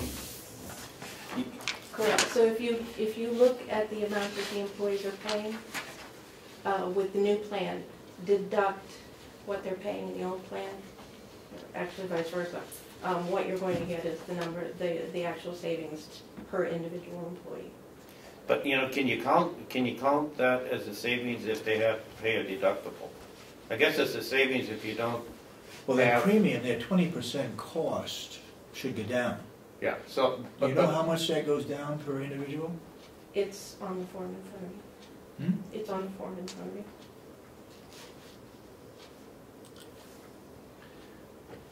That's how much it costs as compared to... See it up here, the 2-person or the single person. All right, so they're going to save $150. Assuming they're going to save $150, assuming they don't have any medical bills. Yeah. Yeah. If they have a medical bill, now they've got to satisfy their deductible. Yeah. So Correct, and that $1,000 deductible is going to be very, very new to all of the employees in the county. Yeah. Toward that end, we're going to be, during the open enrollment period, really pushing the idea of employees taking advantage of the flexible spending accounts so that they can use that flexible spending to pay that deductible and they don't get caught unaware. Okay, I hear you. Yeah. All right, so if we took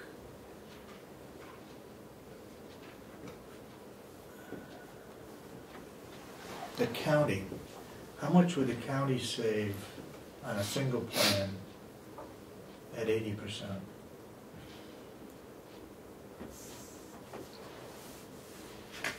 In other words, each employee, if they're on a single plan, they're going to save $142. Mm-hmm. Now, at the same time, what's the county going to save? Well, if you look over here, under the county, you've got, for a single, you got 38 here versus the 40. Okay, all right, yep.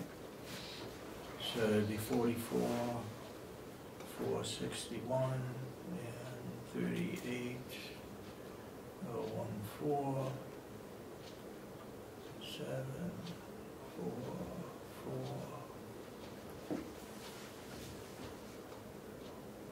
6.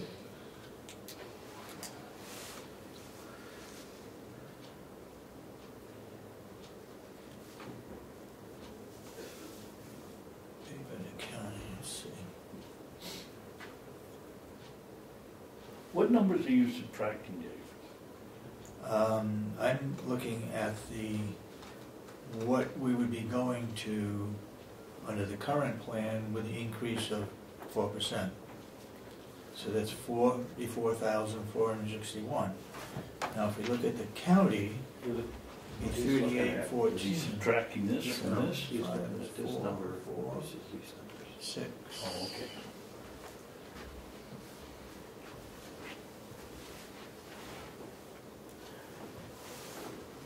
Now, there's something wrong.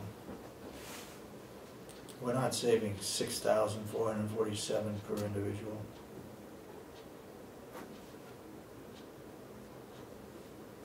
That's for the whole county. That's for the whole county. Yeah. The per individual is at 833 versus a 970, a 937. So that's, it's 100 per individual, isn't it? You want to know what the savings to the county To will the be on a county single on a plan? single plan. Could I see them? Yeah. It's the ones in yellow there.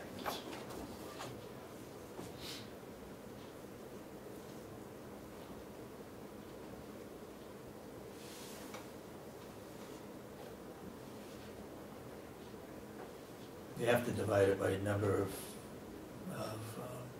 Single. people. Yeah.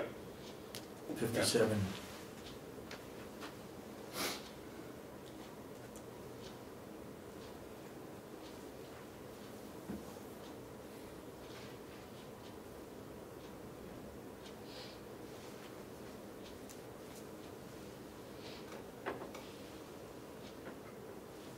It should be double what the single plan is, what the individual for a single plan pays.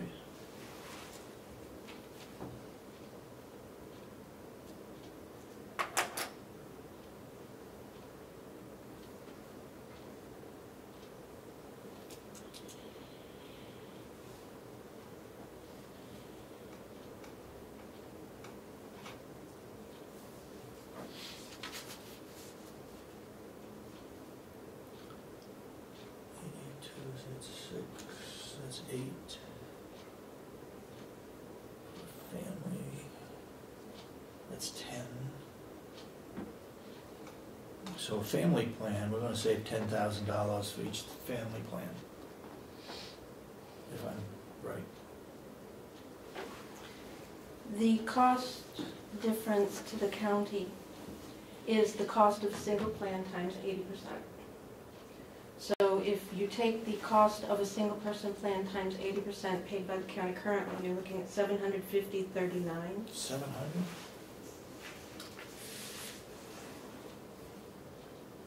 700 what? $750.39. If you take the cost of a single person plan with the $2,000 deductible times 80% for the cost to the county, the figure is $666.93. Say it again, 6 what? $663.93. He just wants to see if I can say it from the key.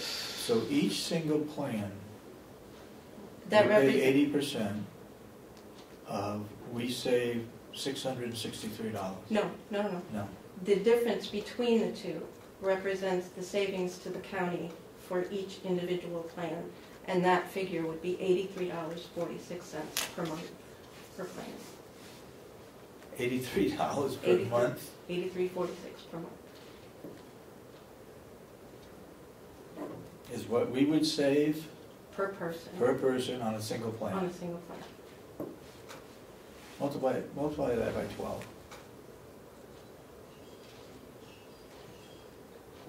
Well, that figure I just gave you, 83.46. What, 108? You're looking at $1,152 per single person plan per year. Not 108, 110.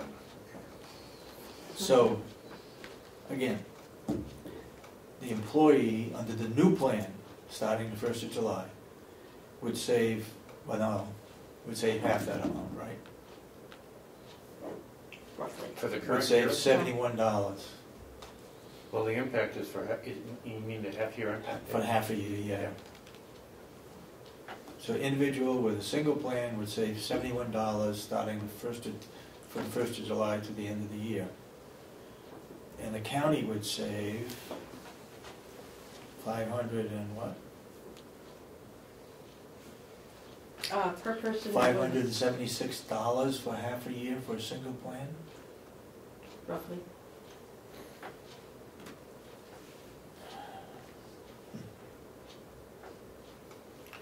You guys did a good job on that insurance contract. Thank you. I'll be sure to relay that to Lynette. Okay. Oops, I'm sorry. That's a nice savings for the town, Yeah. the county. Nice savings.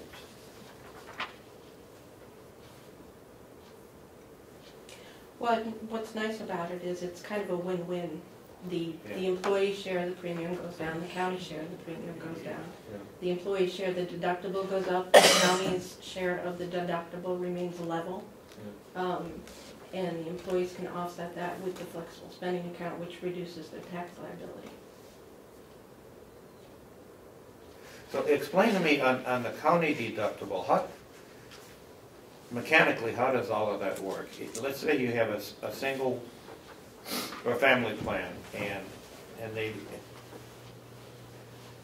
had a bill at $2,700 that the family paid out. So say they paid out the first $2,000 out of pocket, and after that, the next $700 Comes out of us. the county pays. Correct.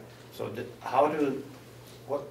what do we get for justification that they've already paid $2,000? How does that work? Our billing comes from concepts and benefits. Okay. And they would ensure that deductible, the employee share, the deductible had been met before ours was calculated. Before ours kicks in. Okay, so if the bill was, say, $3,300 they spent, then the family pays $2,000, we pay $1,000, and then from that point on, that $300 and everything else is covered by insurance. But they're still paying 80% of the premium. I mean, we're paying 80 and they're paying 20. But from that point on, they're covered completely. Correct. What about drugs? Medications fall under the same plan. The prices change depending on what tier the medication is, but it's a deductible. So medicine, if you got a prescription and you pay, that goes towards the deductible of $1,000. No, it would go toward the lifetime or the annual. The deductible is only on your high ticket items. The things that would trigger the deductible would be MRIs, CT scans, stress tests, things of that nature. So what happens if it's just to get 2 stitches? If you get 2 stitches, you pay $150 copay to the emergency room for your emergency room visit.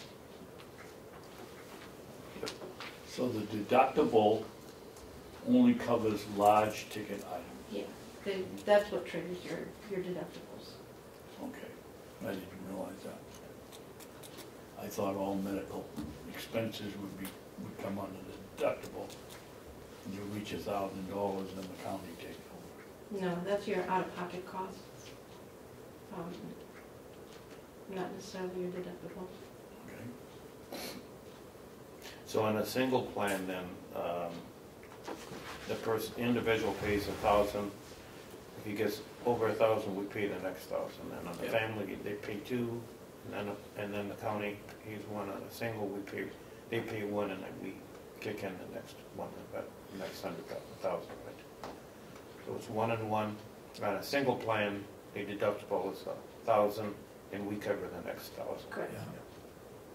But on a family plan, they pick up the first 2,000? 3. 3. 3. I mean, oh, okay, I was thinking of a 2-person plan. That would be 2. They'd pick up the first 2, and then we'd pick up the next 3? Correct. Okay. So, I'm getting back to the chairman of the delegation's question regarding should they turn down the contracts, the non-union people could still be on our health plan, correct? Yes.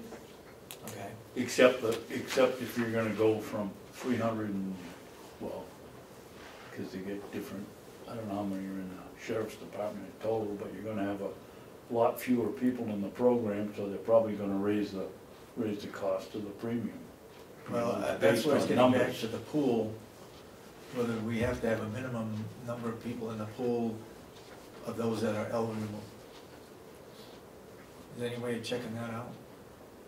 I need to ascertain what you're actually asking. Is the concern whether we'll be able to move to the new plan if the collective bargaining agreements are not Turned down. approved? Yes, we can, but Will they raise the price? the question is, can the non-union still go with that plan? And my question is, do we have to have a minimum in that pool of eligible people to get that insurance? Following? We would have to have a minimum enrolled in the plan. You know what that is? I don't offhand. The assumption that the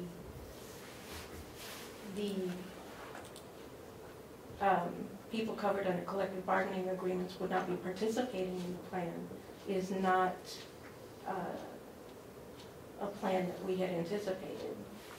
What the numbers in front of you assume that we'll be maintaining a same level of enrollment. If you reduce that enrollment or change the makeup of the enrollment, then that has the potential to change the numbers significantly. Yeah.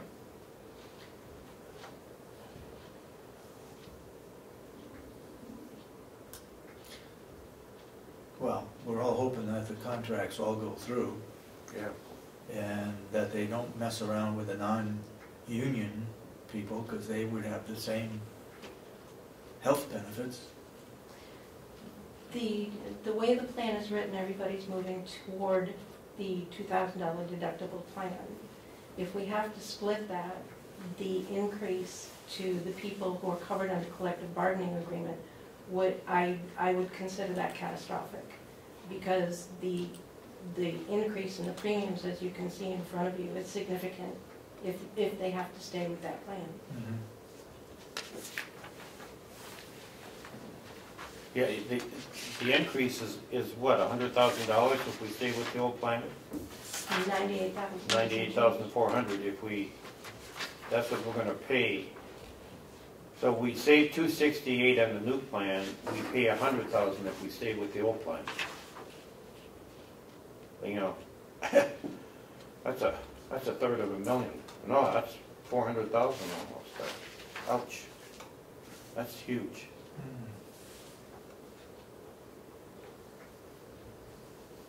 And quite frankly, even with the raises, I think the raise in the insurance rates would be not in our best interests going forward with the unions, the union at the nursing home, the union at the jail. I think would probably both protest those kinds of increases. The wages at the jail is almost equal to the savings of their health plan. It's like $60-some thousand. Both for the wage increase. But that's assuming the new plan, correct? Assuming the new plan, yeah. Yeah. Staying with the old plan would change those numbers significantly. Do you have the total? Kathy Geary gave me the total, and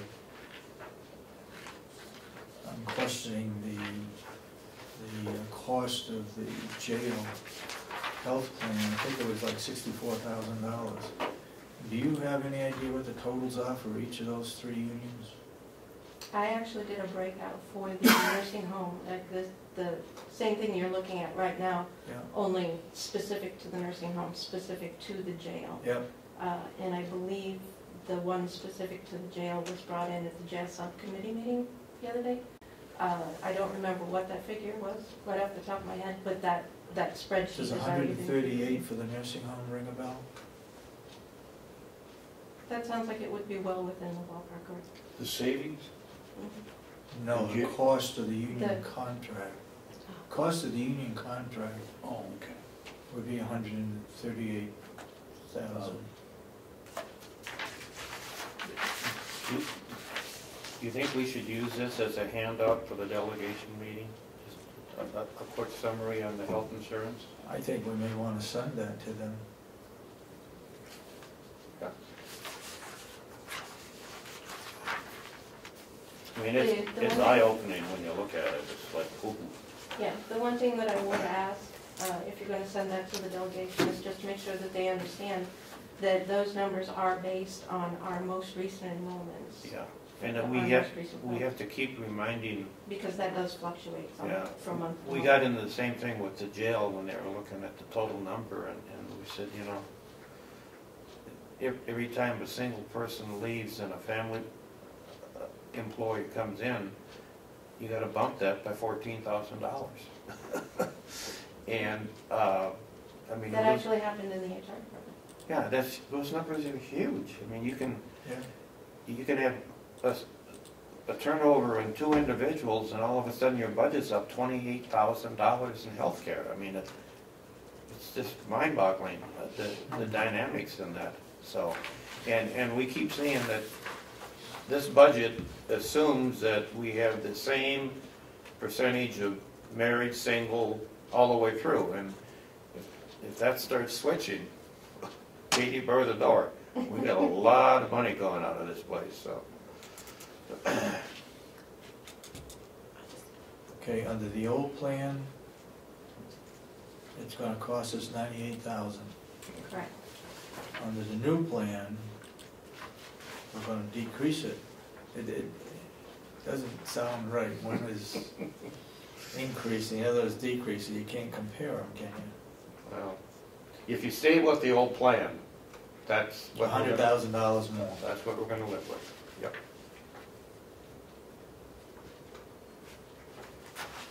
Yeah, when you did this for me, I brought it home and I looked at it and I said, "Oh man, it's like this is no contest." I mean, we didn't think so. No, we have to do it. It just doesn't make sense not to. So should they turn down the contracts?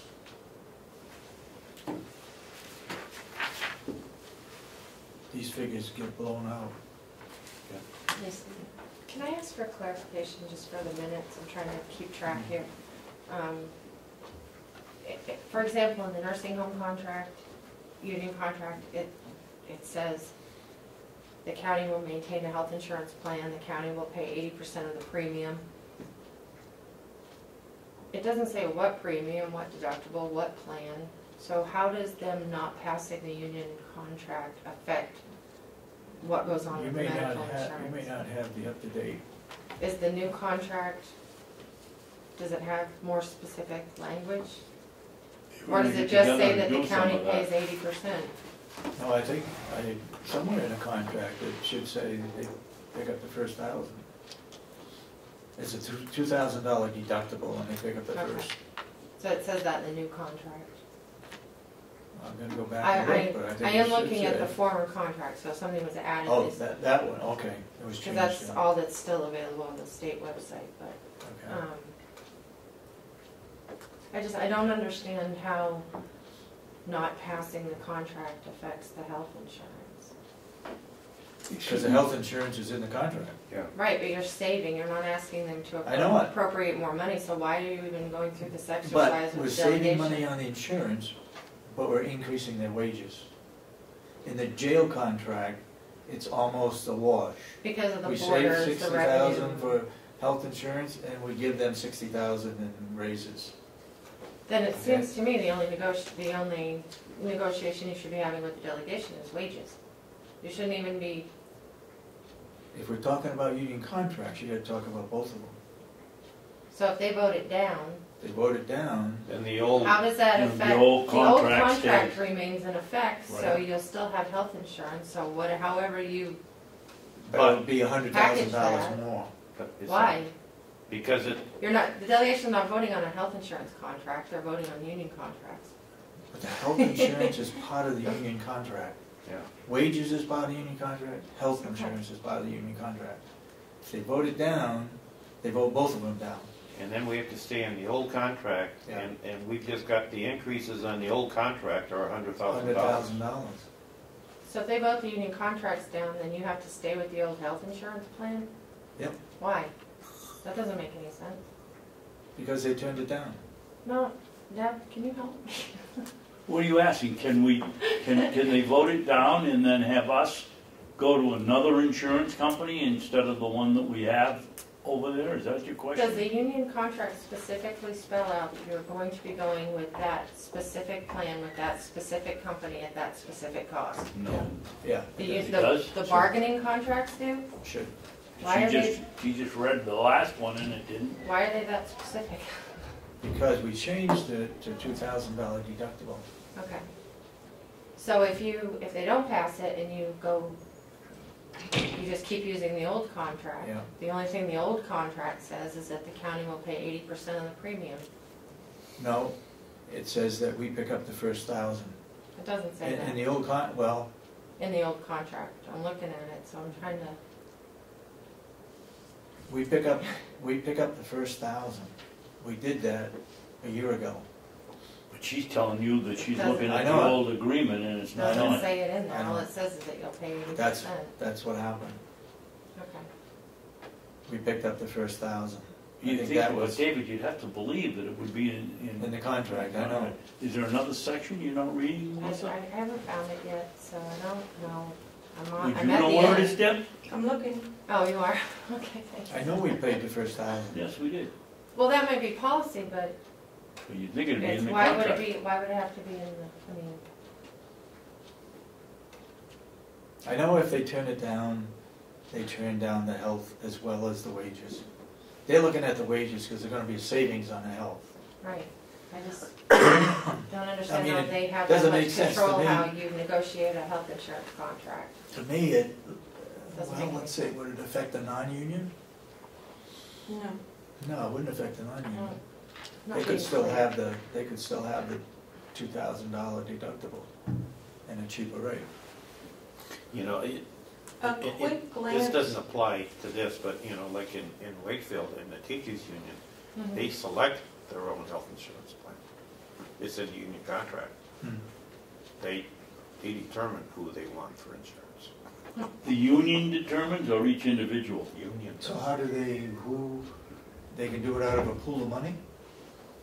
Where does the money enter into it? Taxpayers pick it up. But I think David's question, Denny, is if the union can select the medical program, insurance program that they want, there must be a cap that the the contract says, yes, you can pick anyone you want, but you can't exceed $2 million for the. I don't remember reading that, that cap in the contract. I think our option is if it's, you know, you got the Cadillac side of, you know, it is a limiter.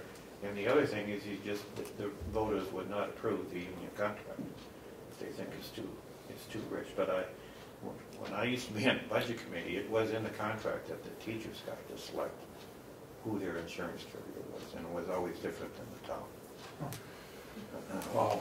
So, you know. Well. Okay. So some of these past practices with when the union gets a condition put in the contract, some of those go on forever, and to get rid of them, now you got a big bargaining issue ahead of you. So. Yeah. A quick glance through the newly negotiated contract at the House of Corrections, seems to indicate that there's no reference to any kind of specific medical plan. But there is at the nursing home. That's what you said. I believe there is some language in the nursing home with regard to deductible.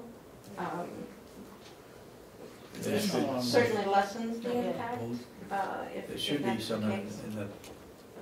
But I don't see anything in here, just running through it at a glance, that references any particular type or cost.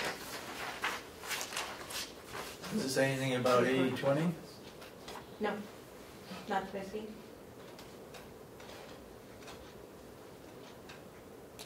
Now again, this is, please understand, I'm scrolling through it on my cell phone, Yeah. so I may be missing something. Okay, are we all set with this now? All set. All right. The next item that we need to discuss is the county administrator's job description. Where does that stand? Are we going by the one that the delegation has presented? Or are we modifying it? No, the delegation did not present that. When Net did the first one, which is for a CFO. Yep. And then Cardelli came in and gave a job description for a county administrator. Mm-hmm. He had one copy of that document. He gave it to Lynette. She took it upon herself to go out and get a job description for a county administrator, which is from all the counties, so that has nothing to do with Cardelli's. Lynette put that together. That's not Cardelli's. And she has asked me to sit down with her, and she's starting to come up with a rough draft that takes that and really increases the scope of the financial side of it. Yep. And we haven't reviewed that yet. Can this get done by next week? By our next meeting? Because if they're gonna act on it on that Friday, on our budget, we need to have a job description that we agree on. I can, yeah, I'll send Lynette an email, and I will come in and we can work on it. You want it by a week from Friday? Well, we need to act on it as a So commission. you need it next Wednesday? Yeah. Okay, Yeah. when that, I'll do that. Right? Yeah, I have a problem with it, you know, the delegation is going to give us the money for a county administrator. Why are we chasing around drawing up the job description when they can say, well, we don't like the job description, we're not gonna give you the money? Why aren't they, or why don't they have a person here working with us to put this together so that it will get past the delegation? All they're going to do is approve the money. That's what their job is. Well, they certainly had a lot to say about the job They're not description gonna the approve other it day. unless they see what that money's gonna be used for. Right, so Okay? we have two job And that's- descriptions. Right.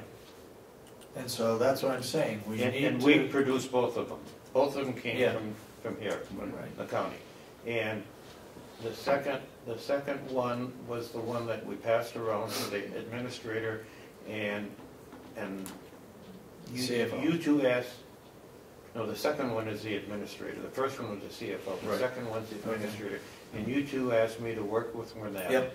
to modify that so we strengthen the financial side of it. Yes. So we have not done that yet, and I'm sending her an email right now that we have to do it ASAP.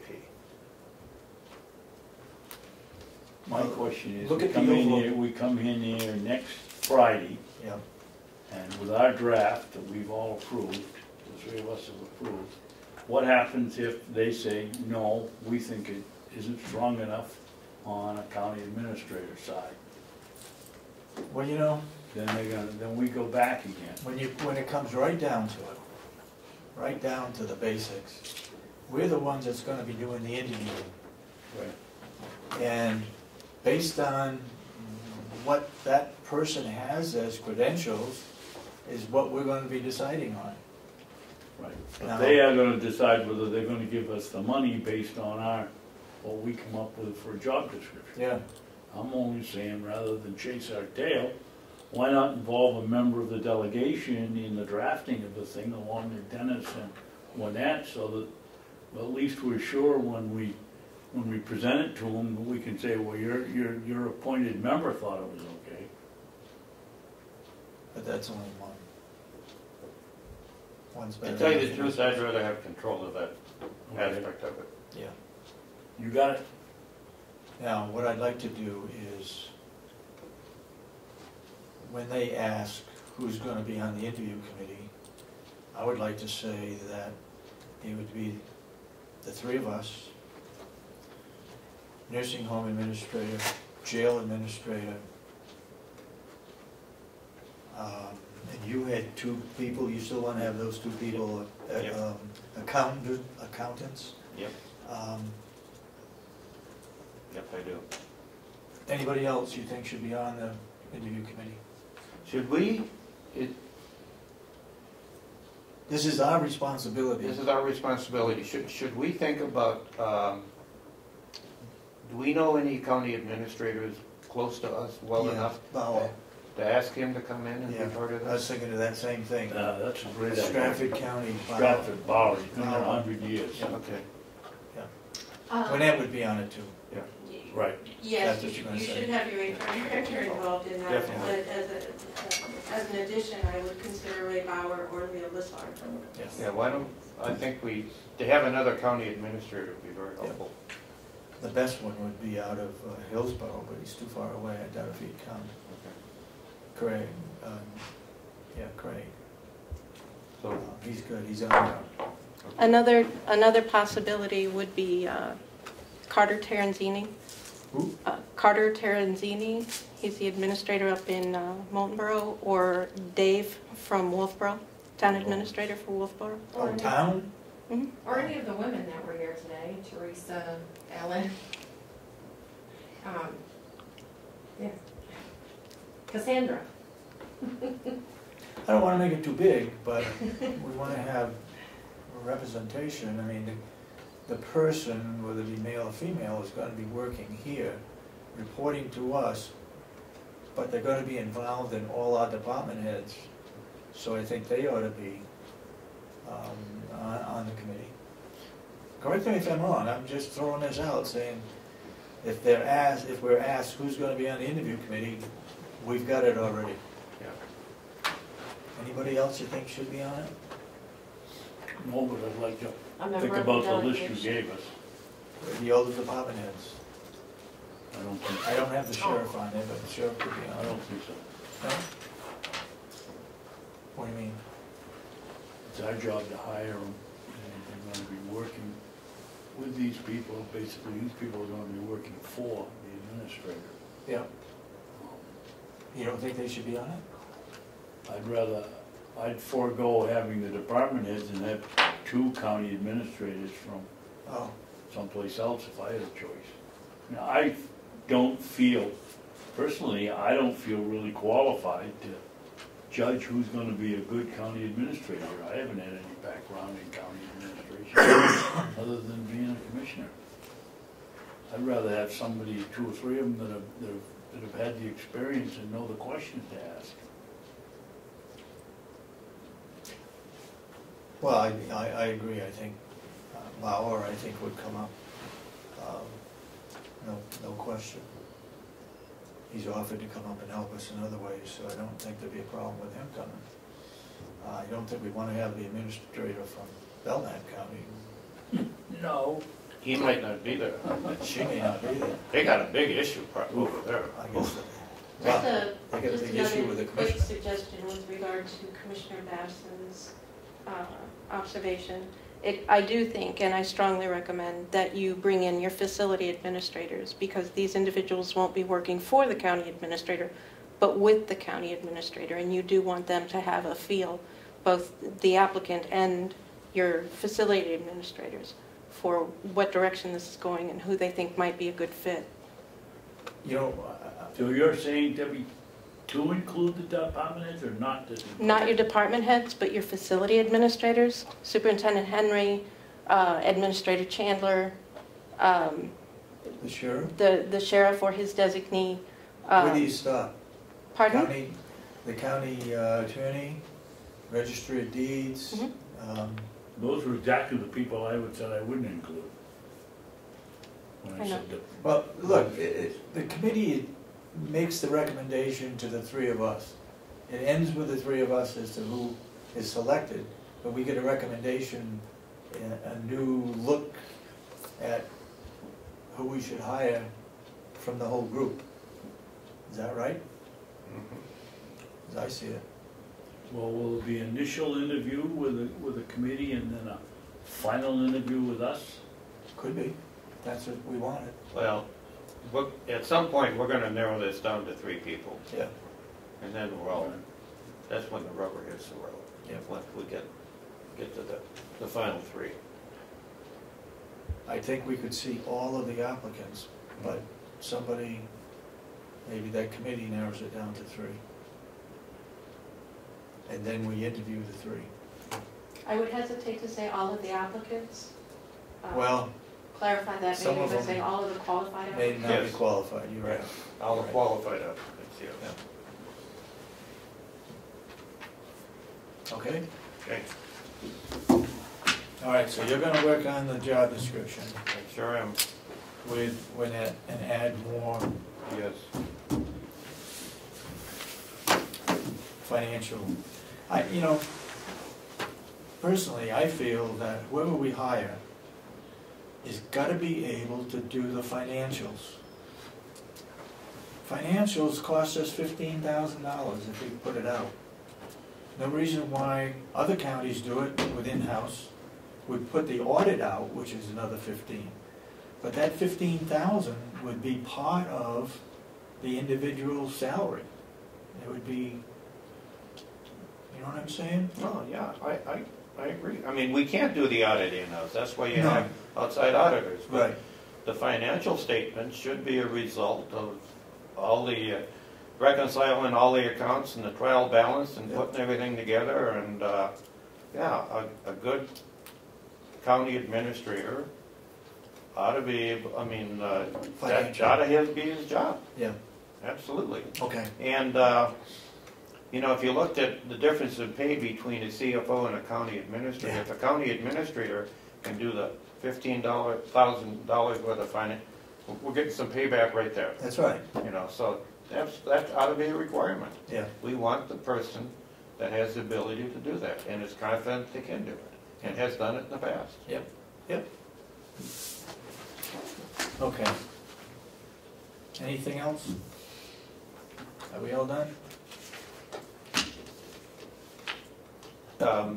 Did we talk about a policy for you as to hours? Are we gonna table that till a different time, or what do we wanna do? We'll I guess- table it till next week. Want to table it? No, okay, before we table it, are we gonna come in with a policy, or are you gonna give a policy, suggest a policy? What do you wanna do? Well, whoever makes our policy up is HR, right? So HR should come in with a policy to us. Correct? How difficult is this policy going to be to Well, write? no, here's No, all. either No. we say, okay, you're gonna get paid, if we change the meeting time in less than 48 hours or whatever we want to use. To me, it doesn't have to be more complicated than that. That's me too. Whatever, you know, if we say if we're going to change a meeting, we have to notify Melissa by Monday. If we're going to change a Wednesday meeting to Thursday or Friday or something else, she has to have 48 hours. So if we're going to change that meeting, to give her enough time to adjust her schedule to what we want to do, we have to give her 48 hours minimum. And if we don't have that, she should get paid because it's our issue, not hers, when we change the 48 hours is a problem, because if the meeting starts at 8:30 on Wednesday, 48 hours, we have to know at 8:30 on Monday morning. Okay, so pick a number then. What do you think? What are you comfortable with, Melissa? Would you be comfortable if I worked with the HR generalist to get the proper format and brought in a proposed policy for next week? That'd be fine with us. Absolutely. Yeah. That's what I suggested. That works with us. And then it will include some sort of a process for actually notifying me, because typically I find out by accident because I stumble across it somewhere that the meeting's changed. Yeah. So, just as a little It side. should always be on the website now. No, but I'm part of the team, I thought, and Yes. Yeah. We can't expect her to go every hour to look at the website. You never look at your computer. I look at it probably And you want 5 her to times a go day. every hour. Yeah. You know, it should be, if we're gonna change But the for the meeting general and public. Cheryl is putting out the new agenda, it automatically ought to go to. Yes. John, when did you get notified of the last meeting that was going to be held on Thursday afternoon? You were here, so you must have got notified ahead of time. I heard it changed 6 times. That's right, it did. Yeah. Not 6 times. That but- morning I checked it to reassure myself what the deal would be. Yeah. Okay.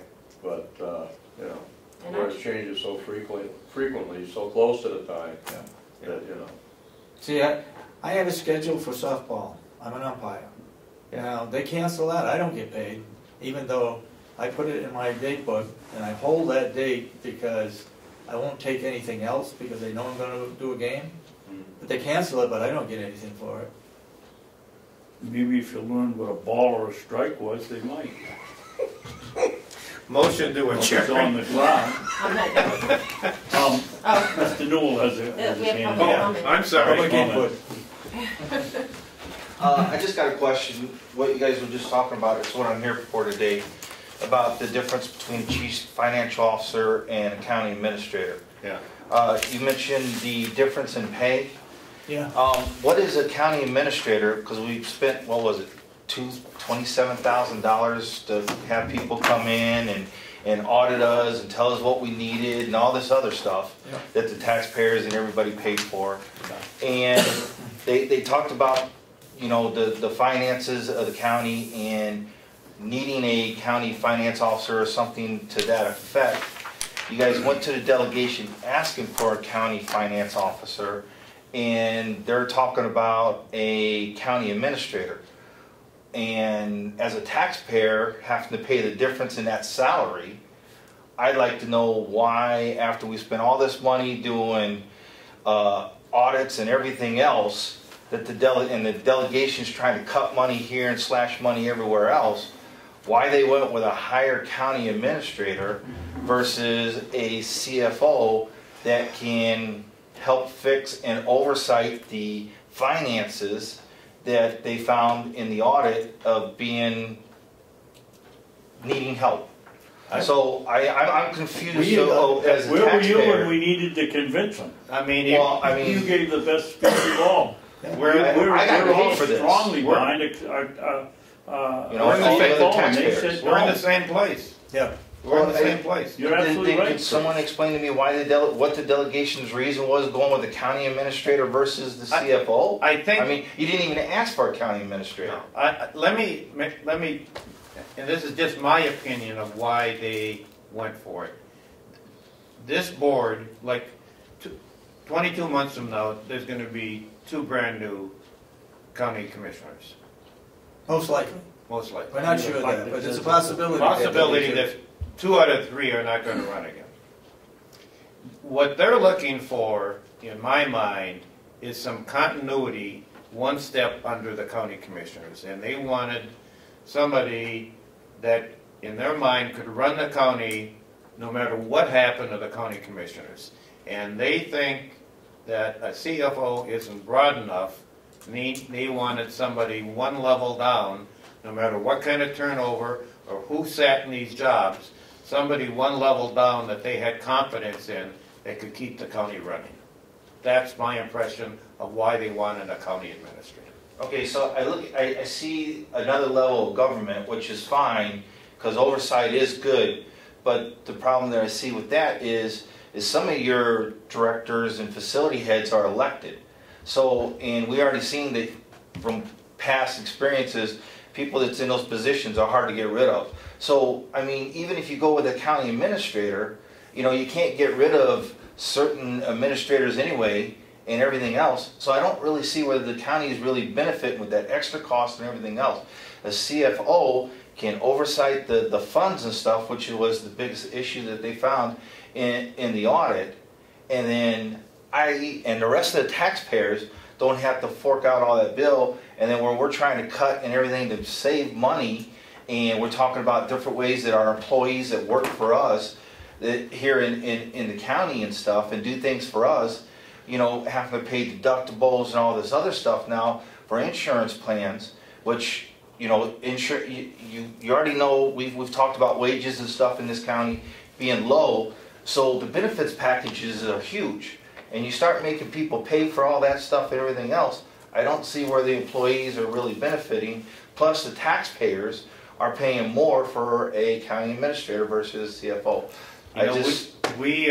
Commissioner Babson, go ahead. I don't understand what the delegation's reasoning was for this. I think besides continuity, which I don't think was their main goal, I think they felt that the CFO wasn't broad enough to cover the, as they like to call it, our shortcomings here as a board, that they needed a broader administrator. We heard it'll cut down our legal fees because the administrator will be able to prevent more lawsuits.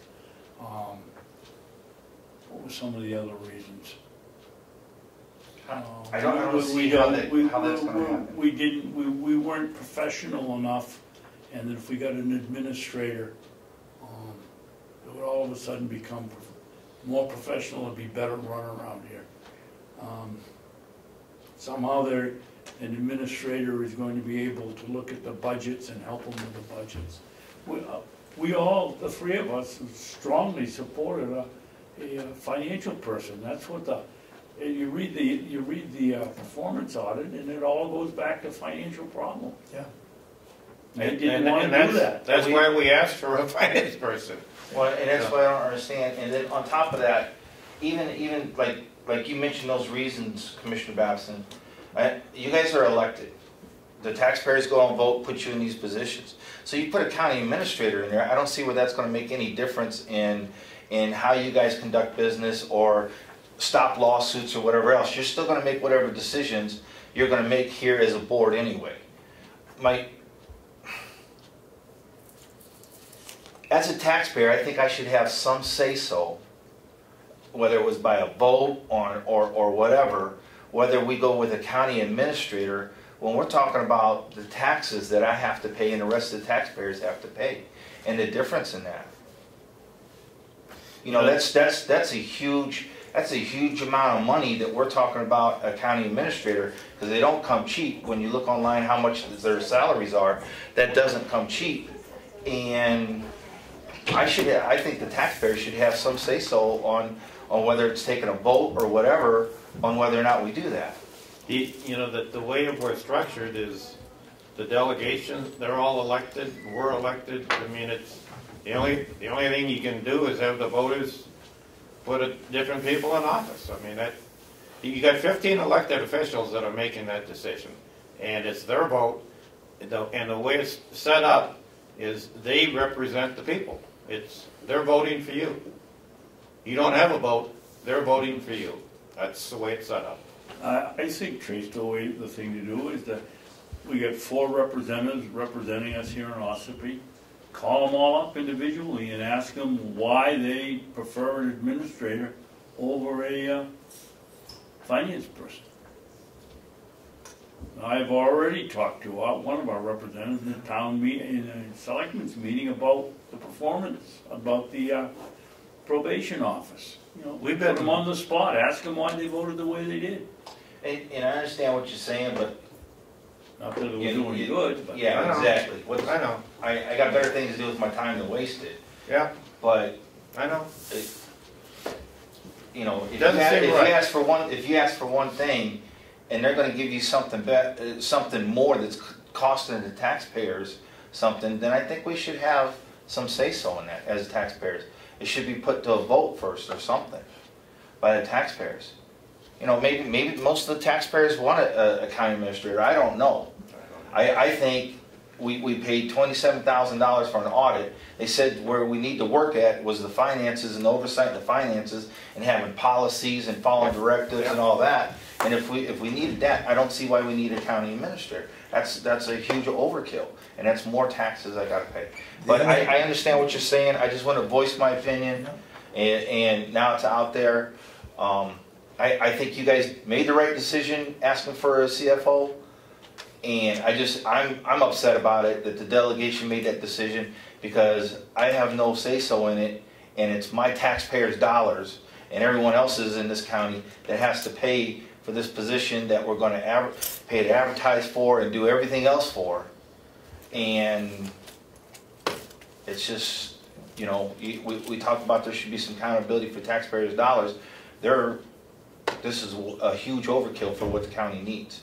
We don't disagree. We agree with you 100%. The difference, though, is that in the audit, the people who did the audit recommended an administrator or a CFO. And the delegation has decided to go with the administrator. Even though all of that, with the exception of HR, all the rest of it was all finance, all policies and all that stuff that's got to be put together, which we don't have the expertise to do. That's why we went with the CFO. With the idea that once this to me anyway, my feeling was we get through this for a whole year, then it gradually gets over to more administrative duties. Once the financial policies all get put in place, once that's done, we don't have to do it again.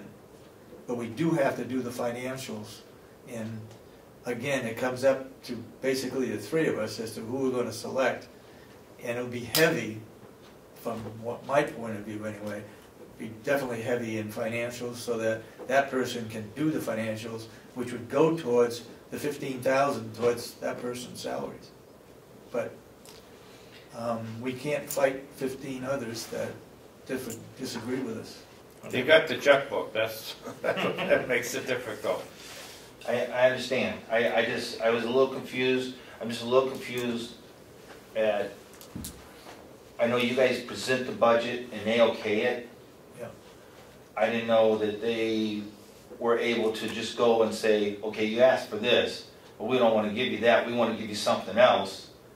And that's not even put to a vote with the voters or anything. And increase the budget that way and just add that stuff to it. I mean, if they're allowed to do that, I mean, where does it stop after that? I mean, you know, you answered my questions. You're raising a good point, and it's a point that there's a difference between what their responsibilities are and what our responsibilities are. Their responsibility is to approve the budget and approve the funding to run the county. Correct. It's our responsibility to manage that money to the best advantage to the taxpayers. Right. And so, really, we're the ones that's going to be doing the selecting of that person. We're the ones that probably going to be setting the salary. They'll probably have, I'm not sure how they're going to handle what that salary rate will be. We put it in the budget. We're giving out the information before we hire anybody, so that's what they're going to be asking for, I suppose. But and I understand what you're saying, Commissioner Sorensen, and like you said, you know, they work up to the state and stuff, and you guys suggest, you guys run the county, you guys make the decisions for the county, you're here working with all the people, you know what they need best. And for them to make decisions like that when they're up at the state and very seldom here anyway, I don't understand where they got their information or where they come to that conclusion to want to do a county administrator over a CFO. Yeah. I mean, that's what you guys are for, and that's the way it's supposed to be done, I thought. So did we. Okay. That's all. As Commissioner Babson has said many times, there's only like maybe 2, maybe 3 out of the 15 reps that come to the county to look at anything other than to come to the delegation meeting. They don't come to see what's going on on the farm, in the jail, the nursing home. All they come is maybe one of them comes at the last meeting to make the budget. You know, they should be more involved in county government. If they're going to be making the decisions on finances, they ought to come down here and see what's going on. Thank you for your time. Thank you for your comments. I have, not for Tracy, but another. Yeah. Somewhere along the line, I don't know, I got an email from somebody.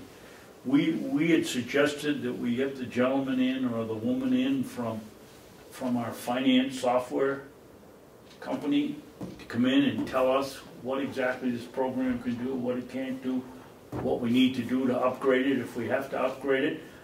That was at least 3 or 4 weeks ago, and we haven't heard a word. I don't know. I guess I remember Denny bringing it up. it, and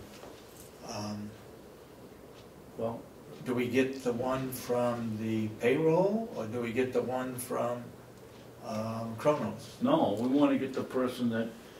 Yeah. We've got ACS or whatever that That's the program payroll. is. We That's want what we want. that person in here to find out if we need new modulars to bring it up to date. I mean, it blows my mind that the day before Christmas they come in here and say, oh, we can now make it an Excel spreadsheet. My guess is they could have done that 5 years ago or 10 years ago. And you're the chairman, would you please make a point of asking Kathy when this person is coming in? Okay. Next available time. You got something? I went back and did a little research, and as it turns out, both of the new collective bargaining agreements, Mountain View Community and the House of Corrections, have very specific language in them. This is the new House of Corrections bargaining agreement, Article 28.1, insurance. As soon as practicable, after the execution of the CBA, union members will be offered only the Interlocal Trust HMO MD 2615 010 3050 or a substantially similar plan, with the county funding the second half of the deductible and with the county paying 80% of the premium. Yep. So it does have some very, very specific language. I don't know where you got yours. Exactly what you No, I was said. looking at last year's off the state's website because those haven't been submitted to the. Correct. Last year did not have that language in it. Yeah. Thanks. I knew it did. Why is it so specific? Why did they do that to make it that specific? Well, don't forget they're bargaining, they're bargaining for pay and for benefits. Yeah. And so if we have a benefit package that we're supporting in the county, they want to make sure they get that package. Yeah. They don't want broad language that would allow us to a lower cost or results less for them, so. Yeah. That's why it said or equivalent. So then We have job description to do, we've got Commissioner's annual report to do. Get that in my pocket and I'll print it out and give you each copy. Okay. We gotta work on it today, though. Okay. We need to get it in. I got it right in my pocket. Okay. Right here. Then we'll do that. I hear a motion to adjourn. So moved. Oh, yeah. Second it? Right there.